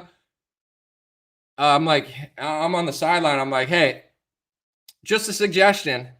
Lucy's gonna move the football again. So if you don't want to fall on your head, don't try to kick it because Lucy's not on your team. I mean, geez, anomaly, what are you? You're way different. No. She's gonna really keep the. She promised me. I mean, we did a coalition with Kevin McCarthy and Fauci and Bill Gates and Donald Trump, and we really got a movement going. I'm gonna kick the football this. I'm like, okay, and then you fall and hit your head, and it's like, did you learn yet? No, not yet. Okay, I don't care. It's like I'm just letting you know, Lucy's gonna pick the football up again. I promise you. Because they're like, it's not even like Lucy's on TV saying she's not going to. Like Lucy's on TV being like, we're proud of the vaccine. We're proud of the CARES Act. Operation Warp Speed was great. Like they're telling you, we scammed you, and we have no agenda to not scam you because we're gonna lie about our scams on television. And you're like, see, Lucy's really changed. And I'm like, she's saying she's on TV saying she's gonna move the football again. You're like, no, well, it's gonna be there. I'm gonna kick it. It's gonna go through the thing, and everyone's gonna love me. And it's like, no. But if you want to think so, it's like that's fine. It's just I have a certain personal line, and it's like I just can't fake it. I don't. Someone said you effed yourself. How did I F myself? I mean, do you have a specific reason? Someone said it's crazy what people will do for their team. Wait, oh, I didn't mean to. Sorry. I I didn't mean to hit that thing. I was trying to read another one, but now it's like stuck on the screen. Someone said, well, all right. I did not. I got to stop clicking these things. Anyway, I wanted to read that other comment, but I can't find it now. Sorry about that. Let's see. Someone said it's crazy what people will do for their team, morals and values kicked right out the window. And I understand that people need to sorry, Serena, I don't know why that just keeps going on the screen. I'm not saying people can't vote. Like I'm not one of these people like you need to take such a hardline stance that you should never vote. And like vote if you want. If you don't want to vote, don't vote. But in general, just let the team know that you know what they're doing. That's all I'm really asking. It's like I'm not saying you can't vote for the lesser of two evils, but just let them know that you know that they're evil too. You get what I'm saying? Like I voted for Trump in 2020. I'm not apologizing. I still don't think I was wrong. And I still think that there's value for the military members who got vaccinated and the nurses who got kicked out of their job. I voted for them and for myself, honestly. I mean, in most tangible ways that are different, I think Trump is slightly better. With that being said, just let these people know that you know that they're evil too, though. That's all I'm asking. It's like people will throw their morals and values out the window for their team and completely take a 180. And Democrats do it even worse. But it's like, I'm not saying you can't vote. Just let them know you know. It's like if I rob you and I stole $5,000, I don't know. It's like you could like, oh no, that never. It's like I don't know. I just think there would be a lot of benefit to people letting the Republicans know you know. No? Let me see.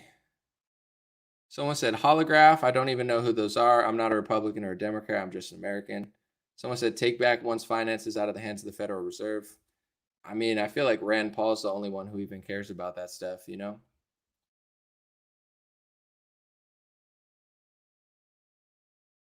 People pointed out too, I didn't really study this during Trump's administration, but they were talking about the EPA and like food regulations and stuff, and we just got torched during his administration, like with even Bayer Monsanto merger and stuff. I'm not blaming him for it. I'm just saying, like, when there's these narratives that it's like it's Biden versus Trump and all this stuff's going on behind the scenes and it's just status quo and nobody cares. They're creating this whole fake circus of like that's all it means to fight. But there's certain issues that they're not budging on. So that's why it's important for us to be like, we know what you're doing to the food. We know that you lied to us. Like I don't understand the benefit to just not pretending. I don't know. I disagree. Did I buy Bitcoin? I've had Bitcoin. I've sold Bitcoin. I am the Bitcoin loser. All I do is lose in crypto. So it's so low now, you know, hopefully it goes up, but this is not financial advice and I am the ultimate Bitcoin loser. All I do is lose money on crypto. So I apologize. You're supposed to learn from investing, and one day I'm going to learn because you learn from your mistakes, but I've somehow made the same mistake 4 times and eventually maybe I'll learn. But this is also like the worst economic time and everything's going down. That's another thing too, with like, even I know Democrats don't always tell the truth or never, but they're like, oh, look, Tesla's doing so bad because of Elon. On one hand, Elon probably isn't helping the Tesla stock by getting involved in Twitter. I like that he's getting involved in Twitter, but when you run a company that everybody likes and now half the country doesn't want to buy it, that might affect it. But all the stocks are down. You know, it's like all the stocks are down, and people on the left will be like, look, Tesla's way down because of the Twitter thing. Tesla's down maybe slightly because of that, but mostly because everything's down. And people would do that to like Netflix and stuff. They're like, look, the indoctrination's failing. Netflix is down 90%. Like everything's down 90%. So it's like both sides will politicize it. I'm not saying that once the market recovers, maybe certain things never recover. I don't know. And then you could be like, okay, that's because of like, their politics. But right now, pointing to a stock market that's down and being like, look, that proves my point. Everything's down. Someone said energy's not down. Yeah, I guess gas is doing well because everybody needs gas and, they can't get it from a lot of places. Someone said Mullen Auto up 100%. I guess automotives are up. What? Gas is up. I would say tech stocks are down. I apologize. Not everything's down, but I would say tech stocks, a lot of the mainstream stocks are down. But you can find maybe like a few industries that are doing well.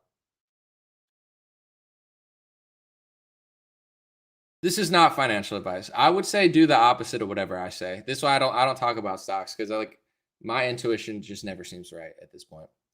Someone said I messed up by not selling at the top but Bitcoin. I think everybody did. It's like, oh, you're like, it's gonna go to 500,000. You know, you always have this idea of like, I'm gonna be rich, you know, like I don't want a couple thousand or a couple I want like I want that story of like, you know, Jeremy Johnson Jr. was in his basement picking his nose when all of a sudden he had the idea to buy Litecoin. He bought Litecoin at 5 cents. It's at $500. Like, you know, everybody wants that story to be like, I turned 10,000 into 50 million, you know? So it's always like in your head, you're like, oh, I'm up a lot, but I could be up even more, you know?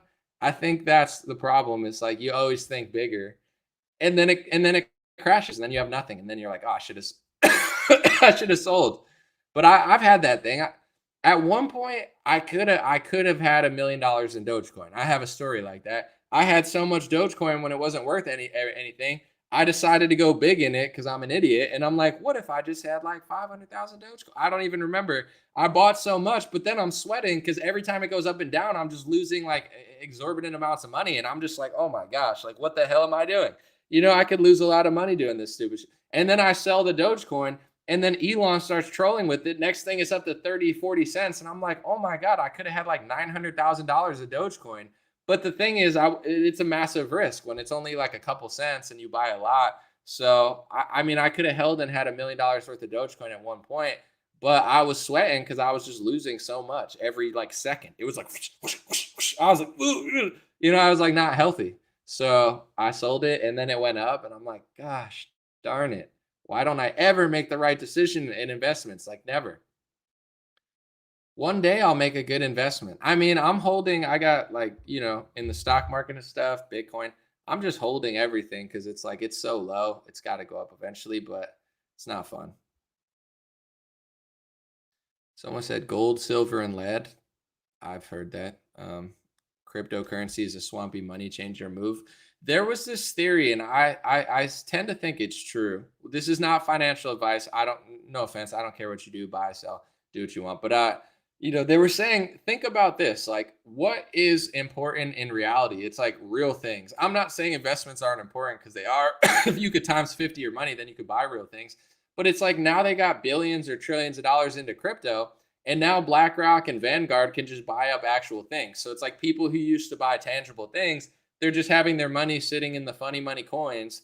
And I'm not saying I'm above it. I'm just saying in general, it's like it would be a good way to take $1 trillion out of other stuff and they could just buy all the real stuff. And then like, you know, up and down and it's like, whatever, you know, you lose money and now they own everything. So I do think that that could be a possibility. It could be like a, you know, I guess a diversion to just take people's money out of something like owning land and then putting it into something that doesn't mean anything. It's like, I own a monkey. I own a Bored Ape Yacht Club. And it's like, okay, I'm gonna buy your neighborhood you grew up in, but yeah, have fun with that monkey. I'm not saying that's what's happening. I know there's gonna be crypto people like, oh my gosh, you don't understand the blockchain. And it's like, I understand the blockchain. I'm just saying, maybe, maybe not. I don't know.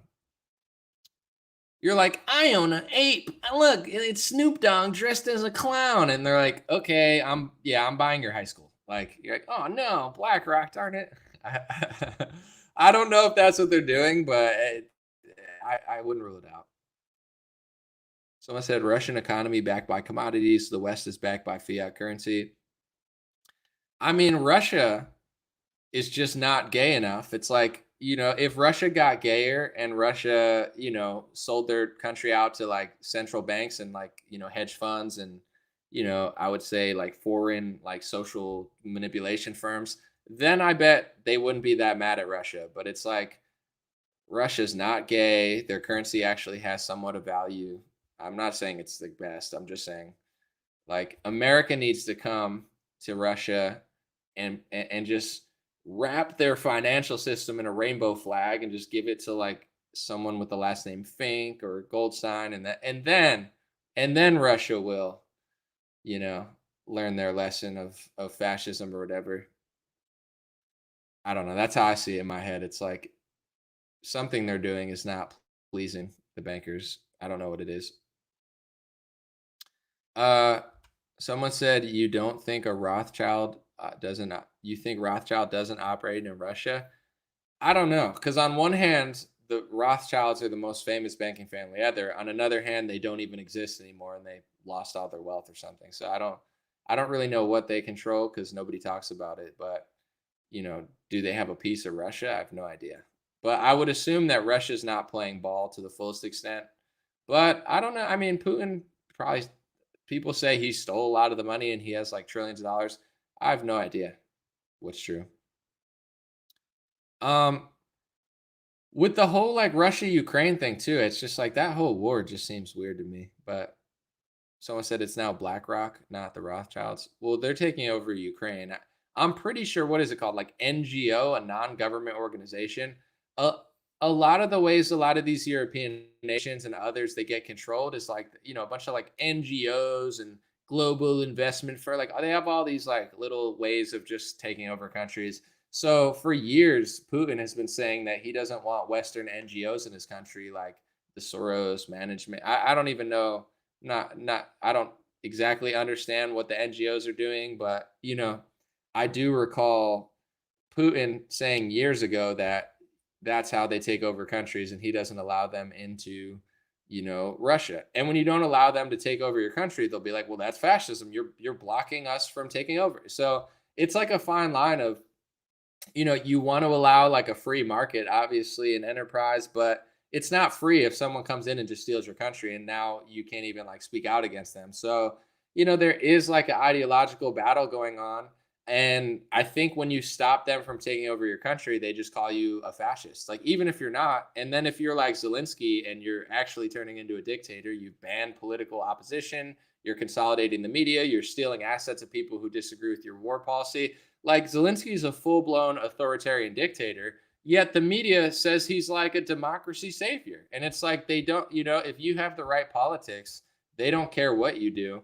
And it's the old libertarian versus like right-wing, dialogue of like, how do you establish law and order and peace? Do you do it through anarchy and libertarianism, or do you do it through a set of moral authority, and people have a different opinion on that. But I'll have a debate, I think, with Spike Cohen next week about that sort of stuff, because in many ways I'm very libertarian, in other ways I'm more conservative and more Republican, where I don't believe in the magic of anarchy. I don't necessarily think that would bring peace. And one way you could look at corruption where it'll always exist is like police versus like security guards, right? Because a lot of libertarians will say, well, the police are corrupt because they work for the state, and if we did private security, that would be better. In one way, private security I think would help people who pay for it, but in the hood and in lower income places where they either can't afford it or don't feel like paying for it,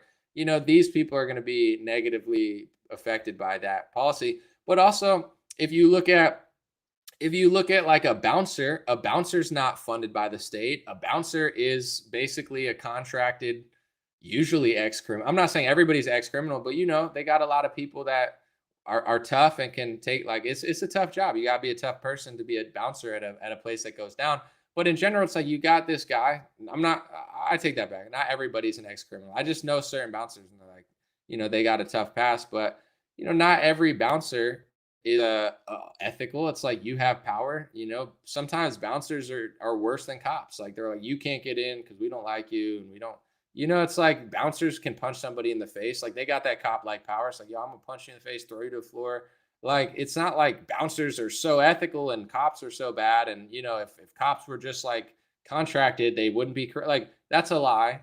We could pretend like it's true, but someone said, "LOL about." I'm not trying to be a dick. I know bouncers that aren't criminals, and I think a bouncer is a great job. And I'd much rather someone be a bouncer than just not be working. So I tend to like security guards because I think they benefit.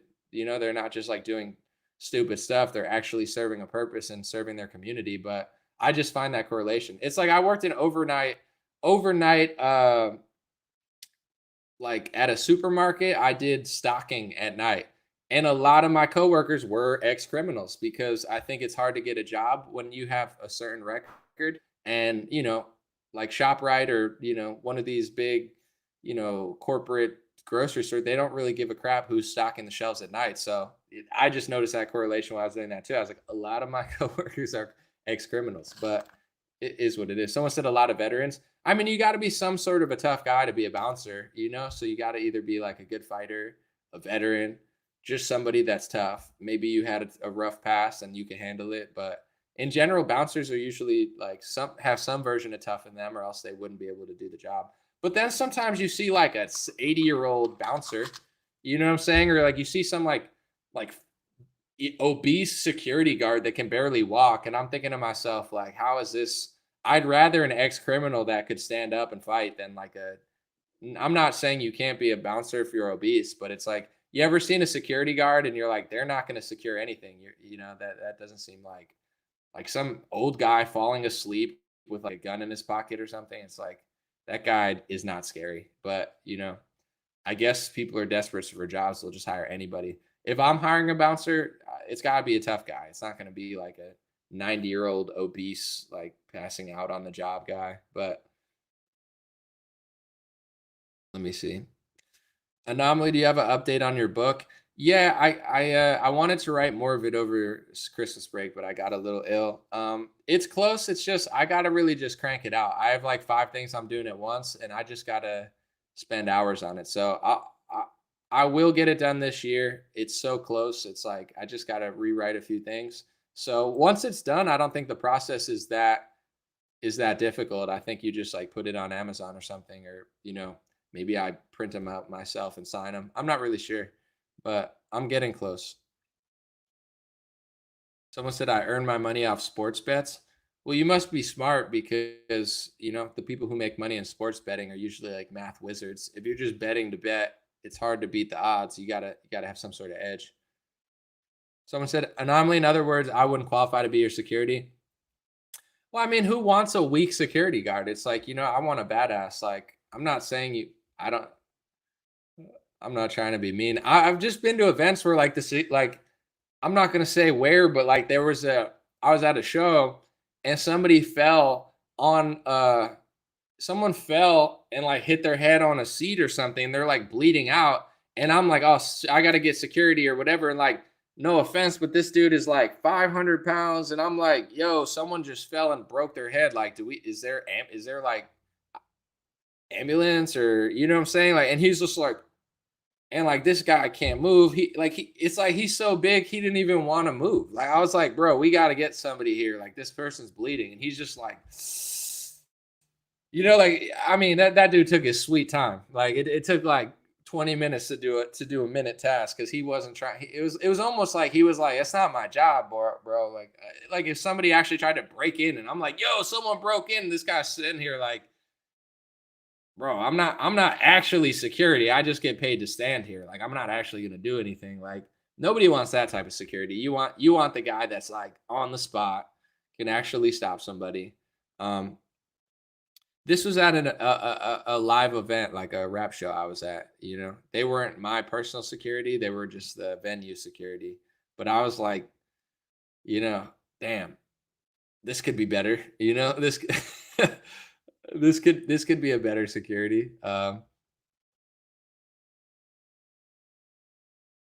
Someone said, "Sir, you are smart the way you word things on YouTube, so not to be banned or monetized, whatever they call it, so they allow you to broadcast it." I try to be smart with my words, but it doesn't always work because sometimes they take it away anyway. But I don't know. Sometimes it's not what you say, it's how you say it. And I see their little traps, and it's like I could say what I want without walking into their trap. Someone said he probably saw worse. Law Dog said, I do security 20 plus years. It's not an easy job, very serious. Do not ask to get close to people. Do it because you take your job seriously.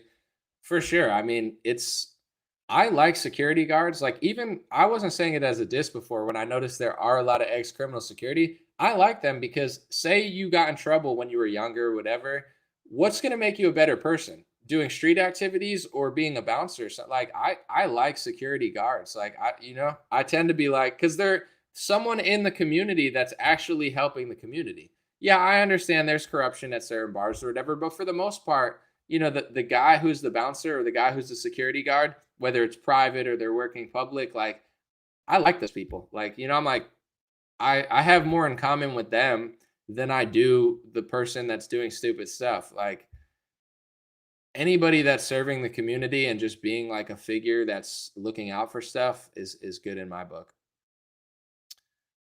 But I don't know. That's why it is true with like a good economy. When people have jobs, it's not to completely eliminate crime, but it's like you're too busy to do stuff. You know, like growing up is like if you're a father or if you have a job, you know, it's a lot harder to like be attached to the street. It's like, dude, get a life. You know what I'm saying? Get a job. Like, what are you going to be on the streets all the time? So if someone has any job or a job, you know, it tends to just like, okay, you're working somewhere, you're providing value, you're serving your community in some sort of beneficial way, you make money for it.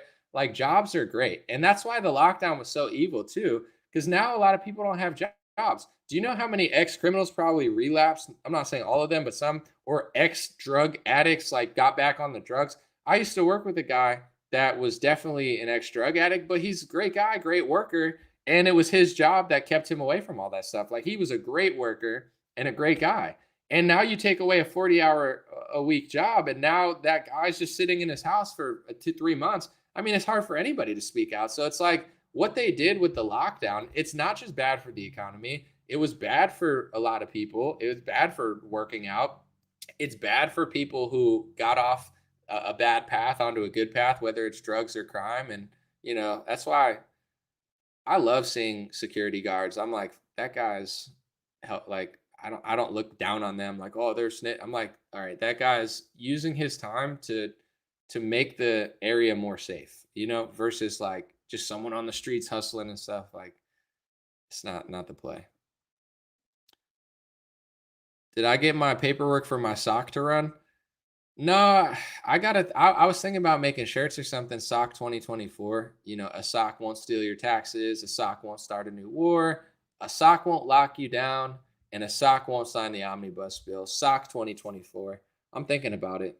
Someone is probably gonna steal that now, but it's kind of a weird shirt to wear. If you wore a shirt and it just said like sock 2024, would you want to wear that, or would you just feel weirded out? Like everyone would be like, why are you wearing a sock on your shirt? Like, is that funny or is that cringe? I'm not really sure, but we might do it. You know, a sock would never steal your money. And like a sock's better than Pelosi and McCarthy. There's something there. You know, it's an idea that could be developed. There's something there. I don't know what it is, but it's close. Someone said my family and I went to the beach several times in 2020. Congrats, definitely. Someone said the lockdown was intent to paralyze the world for sure. I feel bad for kids because it's like they were already kind of like antisocial because of the phone. You know, they grew up with a phone. They don't know what it was like to play. So they were already antisocial. I can't imagine what it did to like high schoolers and college students. And it's teaching them to be drones too. Like certain college campuses, like they're telling people to wear masks. People are wearing masks all over the place because they're just afraid of being yelled at. That's probably why I'm not super brainwashed. Like I was always a bad kid in school, and I'm not like proud of it. I don't know why or what's wrong with me, but I was never a good kid in school. I never listened. I never liked my teachers. I was like a bad kid. I don't. You might be surprised because I seem like I'm polite and I'm a nice guy. I am a nice kid. Like my mom raised me well. I'm a nice kid when I went to other people's houses. I was polite, respectful, hold open the door for women. Like I'm a nice person, but like I was not a good student. I don't know why.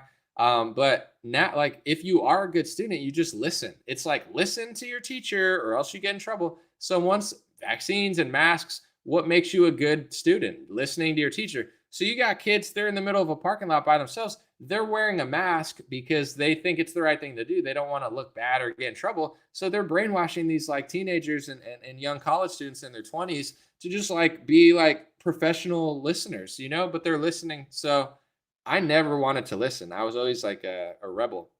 And that's probably why I'm here. But now it's like these, I don't even know what they're going to be when they get into the real world, but not, hopefully they wake up or something. I don't know. You're a free thinker, anomaly. That's special. I try to think about things. Someone said many of my family and friends started drinking a lot during the lockdown. That was just one of the worst things ever. Now I'm not trying to live in the past forever because we have to move on, but no one got held accountable for that. And what annoys me, without getting too annoyed, because I just want to stay calm for the rest of the live stream, is the Republicans try to gaslight me into thinking that they weren't a part of it when they were, including the Trump administration. So I'm not saying they're worse than Democrats. They're not. But like, that was one of the most evil things that I've ever seen in my life. It was one of the most destructive and toxic things that I've ever seen in my life. They destroyed so many elements of people's physical and psychological health. And my libertarian conservative patriot party's trying to gaslight me into thinking that they didn't make a mistake. Like, that's, I can't do it. You know, I can't, I don't want to live in the past forever, but like, I want to see Republicans on stage being like, that was the biggest mistake we ever made. We never should have done that. Like, we never should have funded Big Pharma all that money, because you give them that type of money, they're going to slap you in the face with the money that you just gave them. How do people think they got all this propaganda? Like, everything turned into Big Pharma propaganda in 2020. It's because the Republican government is funding them and giving them your money. They're stealing your tax money and giving it to Johnson & Johnson, Pfizer, Moderna, and AstraZeneca. And then the world turns into COVID vaccine world, and everyone's like, what? Was this just the Democrats? It's like, no, the Republicans funded this entire operation. Someone said they'll do it again. Why wouldn't they, though? If their base is it, like, these people should be getting booed on stages. They should be getting called communists and traitors. Like, but instead they're being celebrated and cheered for because they've created this alternate universe where they're fake fighting the left or they're fake fighting Mitch McConnell, and people bought into it. I don't want to live in the past forever because the past is the past, but that was the craziest thing that ever happened in my lifetime. And I truly believe that if people would have complied, they would have held this even longer than they already are doing for certain people, including foreigners coming over here. Like, this is why I despise people like Sarah Huckabee Sanders. In the height of the pandemic in 2021 and 2020, whatever, she's running around the South telling them to get the Trump vaccine. To me, that's controlled opposition, traitorous activity. And I'm not saying because of people's personal health decisions, but it was obvious at that point that Democrats were slapping mandates in our face, and the only way to fight the mandates was going to be compliance. So if the South would have listened to Trump and Sarah Huckabee Sanders and got the Trump vaccine, and 90% of the South would have listened, they would have been able to keep the mandates forever. The only reason the mandates failed is because people didn't want to get the boosters, and a lot of the South didn't. Like, thank God for conservatives that don't just listen to orders. But Sarah Huckabee's playing this controlled op mandate game where it's like, oh, I'm against mandates, but get the vaccine. Well, here's the reality we live in, Sarah and Trump. They're mandating it on a federal level. They're mandating it on a state level. They're mandating it on a corporate level. They're mandating it at universities, even in conservative areas. So that's the world we live in. Okay, we don't live in a perfect world. We live in a world where they're mandating it on every single level. So what's going to stop the mandates? It's going to be people standing up to the mandates. How do you stand up to the mandates? By not listening to what they're mandating. That's the only way. Everybody that's vaccinated, and I'm not knocking, I'm just saying, oh, I'm against mandates. Okay, then don't go to Disney World. Oh, but I want to go to Disney World because I can. Oh, but I want to fly. Everybody that got the vaccine used their vaccinated status to do stuff, and they're watching me sit in my house, and they're like, I'm with you, but I'm going to go, I'm going to go travel to Europe because I can. And it's like, well, you're not really with me then. I don't hate you for it. I'm not holding it against you. But the only reason the mandates failed was because people didn't listen. So I consider what Sarah Huckabee Sanders did at the height of the mandates, when everybody saw them here, they were here. She's spending more of her energy trying to get people to comply to what they're mandating. I mean, that's beyond evil. And then, Governor Huckabee's all mad. It's like, who cares about these idiots? I'm like, I saw what happened, and I saw in the height of it, you had Republicans, including the cool ones, trying to con people into getting this product. And even from a strictly mandate level, like, you eliminate the people standing up to the mandates. How are they ever going to go away? They only went away because nobody wanted the booster shots. That's the only reason.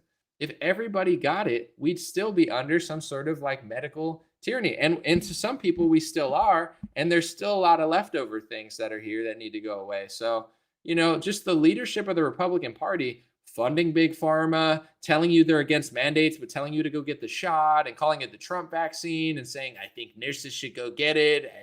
Freedom, but go get it. Like, they're not on my side. Like, yes, they're better than Democrats, but they're controlled opposition. It's like, yeah, go get the Republican vaccine, and 90% of people listen. Now we're on medical mandates forever.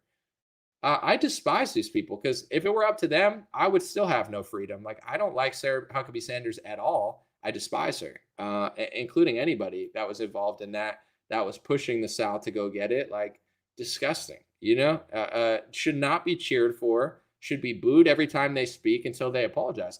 But here's the Republican Party. They act like these people are rock stars. So why, like, I don't think that Republican voters deserve anything but to get scammed. And I'm not saying that because I don't like Republican voters. I am a Republican voter. But if our base is this stupid and this pathetic that they cheer Stockholm Syndrome style for the people that betrayed them, what message are you sending to the people who betrayed you? They're elitist because people cheer them on. They are elitist, but why wouldn't they be? You pay them $30,000 to come betray you and sell the Trump vaccine, and you cheer for them like they're Mick Jagger. Why would it's like a kid, your kid goes to school every day and like slapping girls on the butt, drawing on the walls, and they come home and it's like, Mommy, I slapped another girl and I drew on the wall. And you're like, good job, Johnny.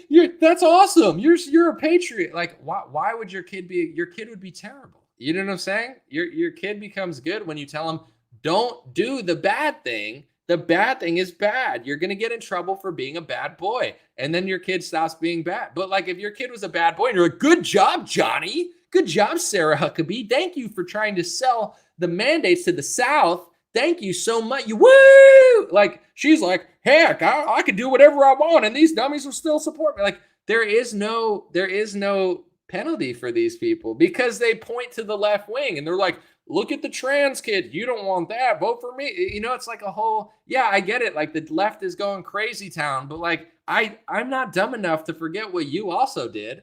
I need an apology from you.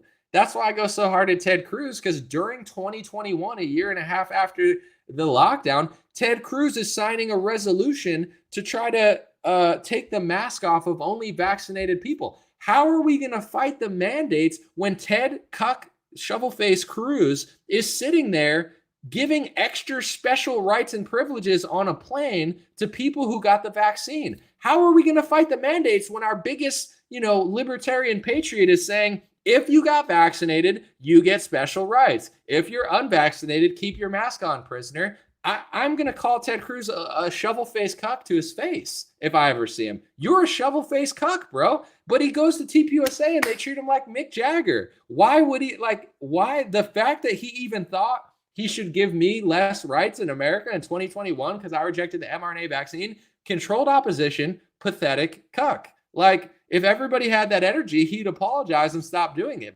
But he gets cheered for, so he never stops. Trump gets cheered for, so he never stops. Sarah Huckabee Sanders gets treated like she's Dolly Parton, so she never stops. Like, the Republican voters don't deserve anything but betrayal because they just keep getting punched in the face and they keep acting like Charlie Brown with the football over and over and over and over again. And then when someone comes along and says they're not playing along, it's like, oh, geez, what?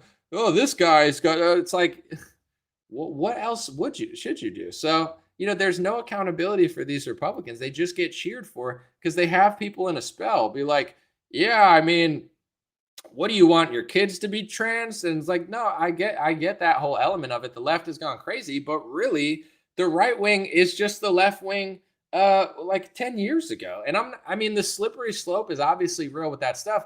I'm not saying you should hate someone because they're gay or anything. It's just like, personally though, it's like you got the log cabin Republicans waving flat. Like, the Republican is a gay liberal communist party, in my opinion. It's like they're gayer than Obama used to be. They think like, if you're gay, you're gay, but it's like, why not make a coalition for blowjobs then? Like, I'll wave a flag and be like, blowjobs, blowjobs, blowjobs. And it's like, what's that? I don't know. My sexuality is so important that we got to talk about it all the time. Like, why? Like, I don't agree with that. I'm not saying I dislike everybody in that organization, but it's like you're taking your sexuality and making it like the most important, like a lobbying group. It's like, it's gross in my opinion. It's like, wow, you're gay. Like cool. Like, I'm going to make a blowjob coalition. And it's like unnecessary, but it's like, it's my private information, sexual life that I just want to throw in your face and call you a homophobe. It's like, so it's like the right wing, as much as they're fighting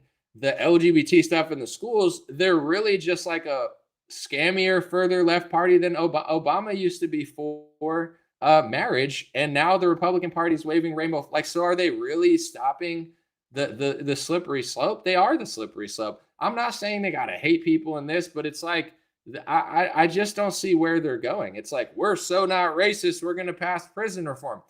At one point, I was tricked by that, and I'm like, that's cool. But now I'm looking at it, and I'm like, I mean, maybe this is not politically correct to say, but it's like, I guess they're going easier on criminals, but then on television they're like, we got to crack down on criminals. It's like when you were in office, though, you're doing a thing to let criminals out of jail, and then you go on television and say Democrats are letting criminals out of jail. Like, it's true, but like I'm just like confused at what the Republicans are doing.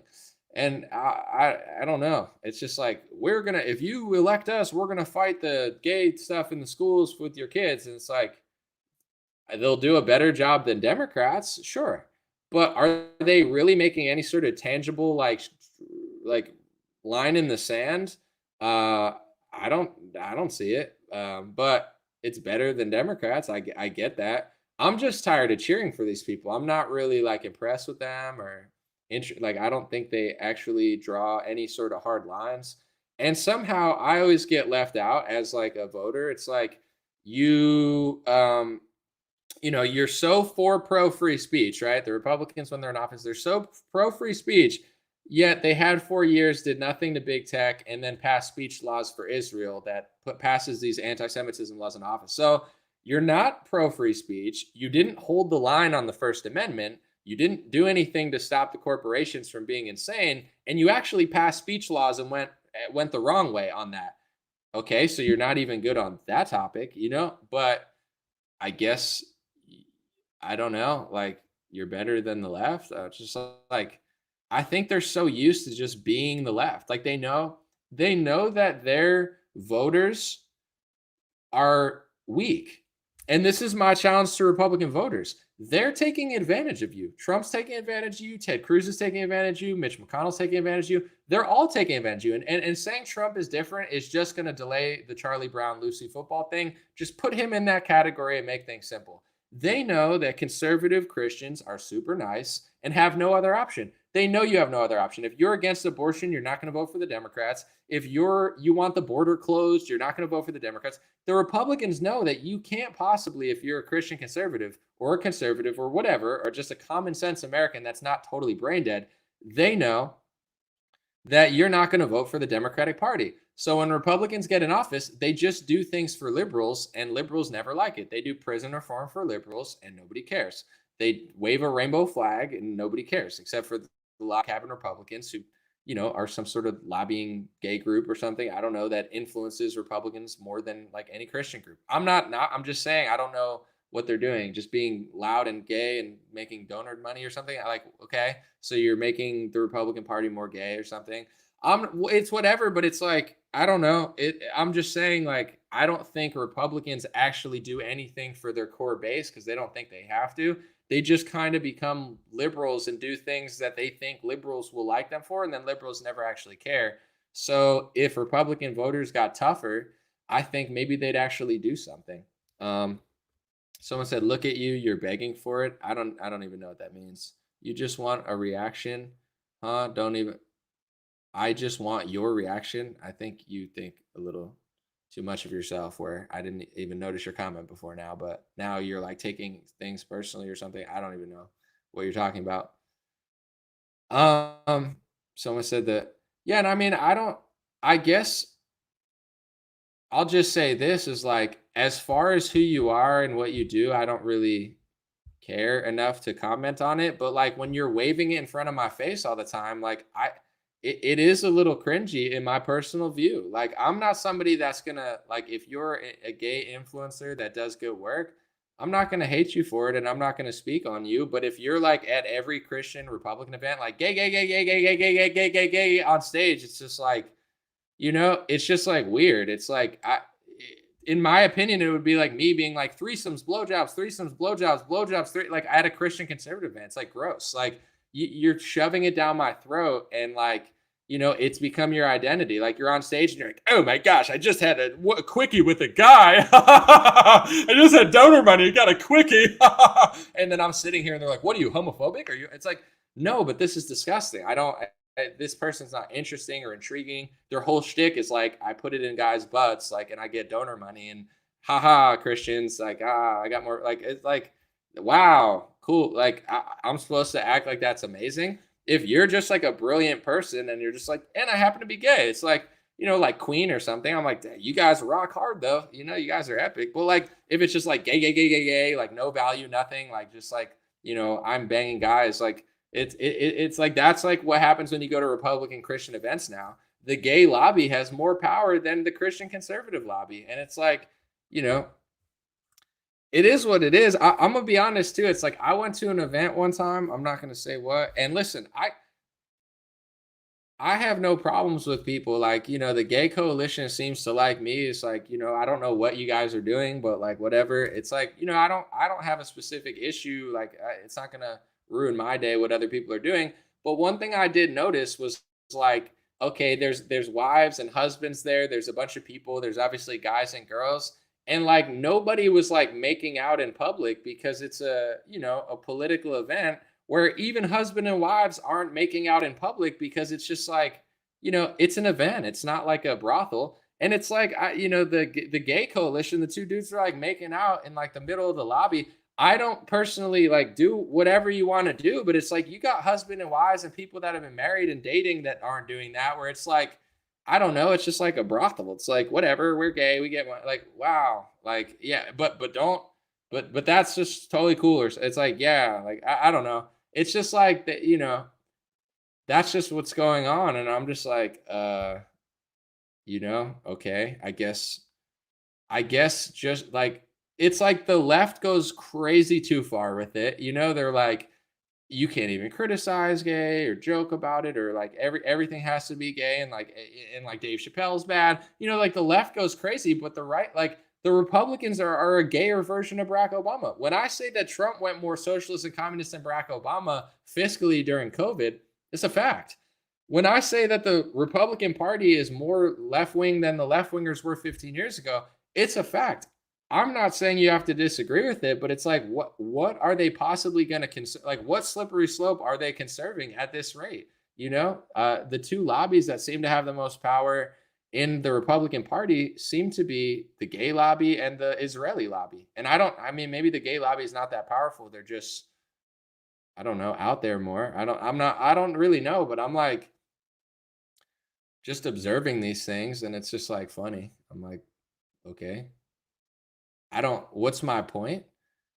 My point is, I don't think the Republican Party is going to conserve anything fiscally, economically. And I think they're a gay Israeli, like, vaccine party. I don't know. Like, it is what it is, but it's like, that's not of interest to me. It's like, we're gayer than Barack Obama. We print more money than Barack Obama, and we work for Israel. And I'm like, I guess this is better than the Democratic Party, but the only reason they do that stuff is they know that their base doesn't care. They know that their core base doesn't have a spine, so they do everything for everyone else besides the actual people who like them. And I'm at the point now where, with the LGBTQ stuff, like obviously, the school stuff is going insanely hard. Like what they're doing to the kids and trying to like transition like 3-year-olds, like it's insane. And I do think at a certain point, you got to let a kid grow up. If you're over sexualizing a 7-year-old with gay stuff, it doesn't make it not sexual because it's gay. You're being a weirdo, and you're making them into that person before they even have the option. And it isn't natural. And it's not normal. And that doesn't mean anything bad. It's just like normal means what 90 something percent of people do. I don't consider myself a normal person on every scale. So it's not even always an insult, where it's just like, you come together, have a kid. When you do it the other way, that's the abnormal version, but you're forcing that on kids and trying to make it status quo. It's too much. The Republicans are right. They're going too far. But as I get older and as I read the dictionary and other stuff, it's like, I didn't understand. Like, I understood the angle when I was in 2008 and 2009. First of all, gay marriage wasn't even popular. They tried to pass it in California, and it failed in California. That's how unpopular it was, because back then people weren't totally brainwashed, and they understood that what marriage actually meant. And I don't care what people do in their personal lives. Like I have to focus on myself. I'm not going to judge you or really dive into your story. But if you read the dictionary version of marriage before they changed it, it literally means the union between a man and a woman. And there's a reason for it. It doesn't say hate people that put it in guys' butts. Like it's not there to hate the other side of the argument. It's there to provide the optimal family for humanity, where it's like, there's no denying that a penis goes in a vagina and makes a child. Like that's the standard way of doing it. I guess now you could like harvest a kid in a freaking lab or something, but traditionally for thousands of years, it was man, woman, child, family, raise the kid with the masculine and the feminine. That's what marriage literally means. I didn't understand this when I was in college. I didn't care. I was like, marry who you want, get scammed by the government, get taxed. I don't care. And to an extent, it's like, I still don't necessarily care what other people do, but I am at the point now where I do actually understand why marriage was between a man and a woman, because that's just what the word meant. Just like gender used to mean male and female. Now the word gender means a whole different thing. They've redefined the word gender, and they've also redefined the word marriage. So you can't expect things to be normal and not go down a slippery slope when you're changing the definition. But I would say in the Republican world, the gender, everyone agrees that that word shouldn't be changed. But people say, well, I don't care about what they're doing with that because I don't care who you are. Neither do I per se, but I do care actually about the word marriage. And I have come to the conclusion that it did mean between a man and a woman. And there's a reason for it. It's the same reason gender meant guy and a girl. But if you're a transgender, the word gender isn't being mean to you. In fact, it's defining you, because in order to transgender, you have to go from one gender to another. So without those two, you can't even transgender in the first place. That word isn't hateful towards you. It actually defines your entire existence. So it's like people got offended by the word gender. Now it doesn't mean anything anymore. Same thing with the word marriage. Marriage is as important as the word gender, just because that's what it meant. It didn't mean a union between two guys or a union between two girls. So now I'm at the thing where I think that, they should have made a new word for it, personally, that actually meant something, where instead of defiling and completely changing an old world. But here's the thing. It's like, am I now like, do I have to tiptoe around even Republicans because the gay lobby has so much influence in them and they want to just talk about this stuff on stage all the time? I don't know. Like, do I have to agree with it? Like, if somebody comes up to me and says, hey, I'm banging a bunch of women, I'm a guy, I'm banging a bunch of girls, am I anti-straightophobe if I say, hey, I'm not going to hate you for it. I didn't live a perfect life, but I'm at the point in my life now where I don't actually think banging a bunch of chicks is a good idea. So, but do I have to agree with that? Of course not. So do I have to agree with homosexual sex because they're on stage at a Republican event? I have to, right? I have to just pretend like it's totally normal and fine and healthy and amazing. And because like I look at it the same way as other sexual stuff. I know it's different, but it's like, I compare it to that. It would me being on stage being like, blowjobs, blowjobs, blowjobs. I love blowjobs. And you all sitting there and being like, well, I don't want to offend this guy. And it's like, that's what they're doing to me. And it's like, it's like, you can't even say anything about it. Doesn't mean I hate them. I have, I'm friends with Jamie, who's Gays Against Groomers. She's lesbian. I have no problem with her life, her decisions. Like, it would never even come up because it's not my business and I don't care. But I'm just saying, as a statement, on if I'm on a stage and someone's speaking and they're just talking about like railing dudes, it's just like, do I have to pretend like I think that's a good way to live your life?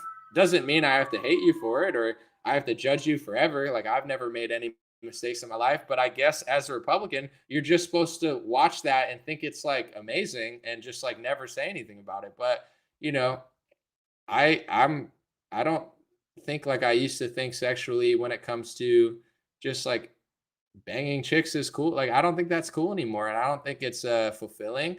And, I think you should try to have sex with a woman you want a kid with. Like, I'm not the same person I was in my 20s. So I just find that it's like, for some reason in the left wing, they've gone full insane. And in the right wing, they're just kind of a different version of the left, where it's like, they're not really in a lot of areas open for discussion on that topic. Like, almost like it's a closed case. Like, we're a new party and it's like, it's not really what marriage means though. And there's a reason for it, because you come together, have a kid, and then it doesn't mean you have to hate someone for it, but like acting like it's normal is a disservice. I'm not trying to be a jerk because I don't consider myself a normal person. If you said to me, Anomaly, you're so normal, I'd probably be more bothered than if you said, Anomaly, you're not normal. Like, I don't think I'm normal. I don't think I'm not trying to be average or like everyone else. So I'm not even saying it as a diss, but like you have to act like it's normal and it's not normal, you know? Like it's not the normal. It's not the normal to make a kid. It's not the normal for a marriage. And I don't, it doesn't, you could take that as a prideful thing and be like, I'm different, I'm unique, I'm special, and it is what it is. But it's like, I don't know, even saying that would be like risky, and just be like, whoa, what do you mean by that? I don't know. I mean what I mean. Someone said this guy needs to get laid. Well, Brian, here's the thing. It's like I'm not in my 20s anymore. First of all, my guy. I don't have to share this information, but I've been pretty blessed my whole life. I was rapping online by the time I was 19. Like I have more options than I've ever had, but it's never been like my goal to just stick my private part in someone else just to like get laid. Like that just sounds pathetic to me. It's like you need to get laid. Like you need to run around and find a girl you could stick your thing in. It's pathetic. You know what I'm saying? I probably have hundreds of options if I wanted now. There's women that would throw themselves at me. If my main goal in life was to stick my private part in a woman, I could do it more times in a week than you probably could in the next 10 years. So for me, that's not a problem. I could give you 1/8 of what I have and it would be the best month of your life. So it's not like my issue in life is like finding a woman to stick my thing in. I actually haven't even done it in a long time because I don't want to do it because it's not my goal. I don't think it's interesting. I think the sexual experience could create a child, which I don't want out of wedlock. So I'm more looking for someone that I want to date seriously and hopefully eventually make my wife. And I actually turn down women all the time that want to have sex because I don't want to have it. So, like to you, sticking your private part in a random woman is like what you need to go run around doing. I think that's like lame. But I've been in my 20s and I thought that that's what I want to do. I wanted to go out and make out with a chick and take her home. I'm just not at that point anymore. I want to find a woman, but it's like when you say to me that you need to get laid, you're acting like I couldn't. My I could give you 10% of my options and I would literally make your year. You'd go around, your penis would probably fall off from so many options. That's how desirable I am to a lot of women, but I don't want to do that. So I'm not desperate to get laid. It's not my goal. And in fact, it's the opposite of my goal. And I feel great about it. I don't have like kid scares. I'm not like worried about it. It feels great. I'm focused and you can do other stuff with the women besides sticking your dingling inside them. But if you want to do that, knock yourself out. But that's where even in the conservative side, it's like I don't know. I guess everybody has different opinions, and nobody's perfect. That's why I don't like to like just bash people because it's like I didn't live a perfect life. I didn't live a perfect, so I don't want to sit and look at someone else and just bash them and act like, oh, I'm so much better than you because you made this decision. I don't feel that way. I have gay friends and lesbian friends, but at the same time, it's like if I had a friend running around just banging a bunch of chicks and they asked me like, do you think this is a good idea to like raw dog like 20 ugly chicks in a month? Like I could be like, no, I think that's a bad idea. Am I allowed to say that with homosexual sex? Am I allowed to say I don't hate you for it? But like maybe that's not the right thing.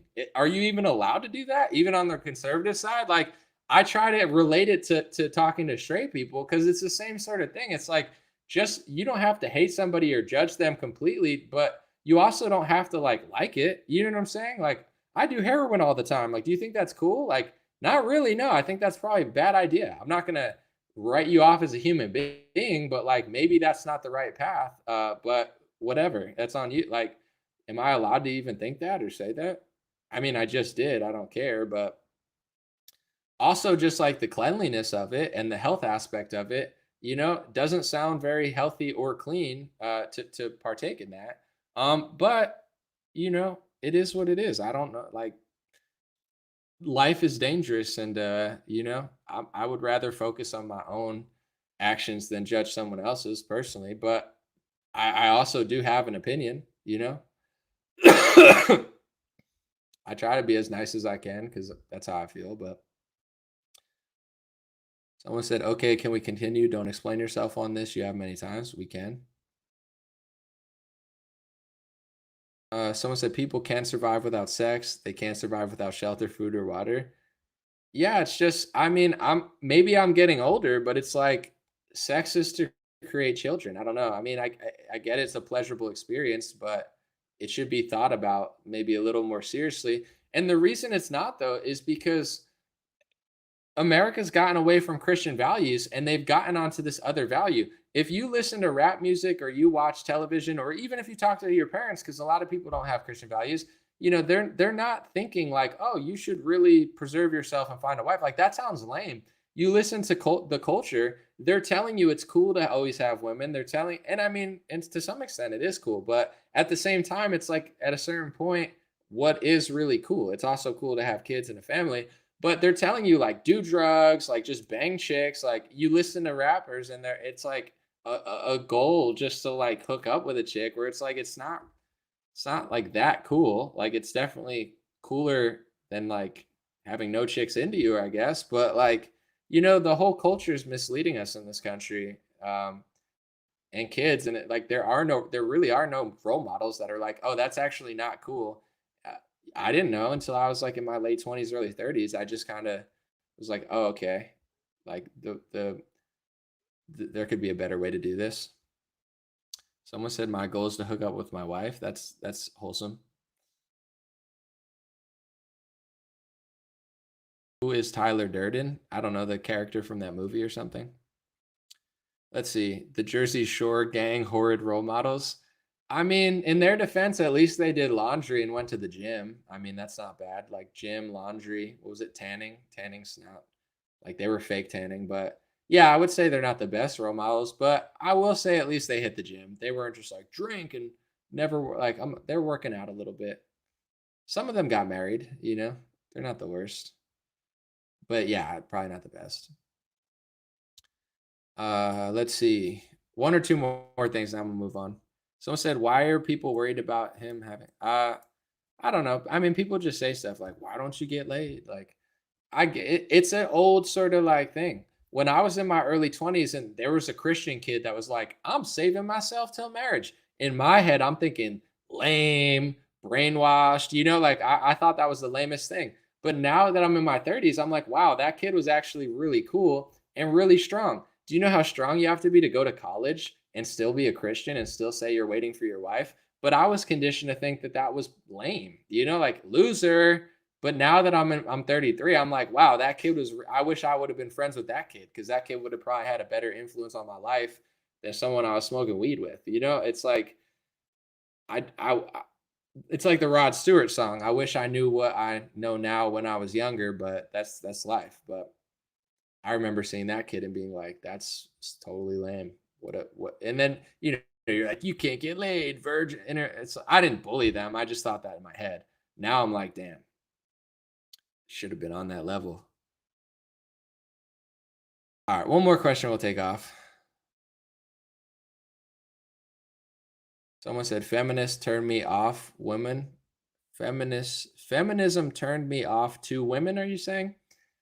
I mean, that's the thing nowadays too. It's like I think the male market is kind of pathetic. There's a lot of losers out there. A lot of self-conscious guys. Sorry, I don't know why that came off. Just also like a lot of like weak men, so there's like tough dating market for women. But then also for men, it's like, yeah, I mean, a lot of the most desirable women are like left-wing feminists. I'm not saying all, there's a lot of like country cuties too, and people that believe in, there's a lot of good women that believe in traditional stuff, but there's way more women that are like feminists, and and they're very intolerant. I lived in LA for a while, and it's like if you even challenge one of their views, they like freak out, but then eventually they'll figure it out because they're going to be miserable and with some beta loser, and like eventually it's got to connect or you're going to be miserable forever. But yeah, I think it's a tough world to date in, and if you have high standards, it becomes more difficult. Things are always easier if you settle. So I think that's the balance of like finding the right one. Nothing's ever going to be perfect, but at the same time, the higher your standards are, the harder it is to find somebody. So I don't know. I wouldn't rule out someone's politics, but if someone's left wing on everything, and they think you're like a terrorist if you don't get the vaccine, I mean, how are you going to even have a relationship with them? I know there's people who are married and God bless them, because I don't think politics should ruin a marriage, but like the mother watches CNN, the father watches Fox. How does that even work? You know, I mean, I wish everyone the best, and I don't think politics should break up a marriage, especially if you love someone for so long. But how does it even work when you have such opposing views? You know, like I'd be afraid my wife was going to snitch on me or something. You know, like it's like you need a vaccine or else you shouldn't enter grocery store. How are you going to marry somebody like that, or how's it going to work like that when you're so diametrically opposed that they don't even want you to have access to like basic freedom? You know, if you don't get mRNA shots all the time, or if they're like so strung up on Donald Trump's tax returns that like, you know, it's like they're like, oh, I'm watching Anderson Cooper. It's like, ew, I don't know. But God bless anybody that has like opposing views that stays together. Um, some would say Christian mingle. I mean, I guess, but I don't know. It is what it is. I mean, it's a tough world when you have standards, and it's tough when you draw certain lines because you know everybody has to compromise to some extent. But I don't know. To each their own. To each their own. Someone said, go to a political event, go to church. I think that's probably good advice. You go places where there's people with like mind. I think that's actually pretty good advice.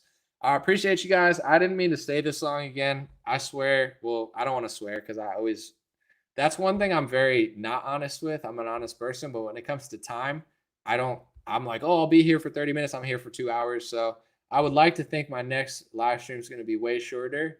But I'll probably mess that up like I always do. So I don't know. We'll see. Appreciate you guys. God bless you. And by the way, if you're ever on a plane or like driving and you don't have the video, I have this all on podcast. It's Dream Rare Podcast. It's starting to get a decent amount of listens too.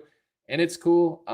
Can't really monetize it, but I don't care as long as people could listen and tune in when they're on a drive or something. That's cool. Dream Rare Podcast. It's available like Spotify, Apple, and wherever podcasts are found. If you ever need to download it and not have access to the internet or video. All right. Thanks, guys.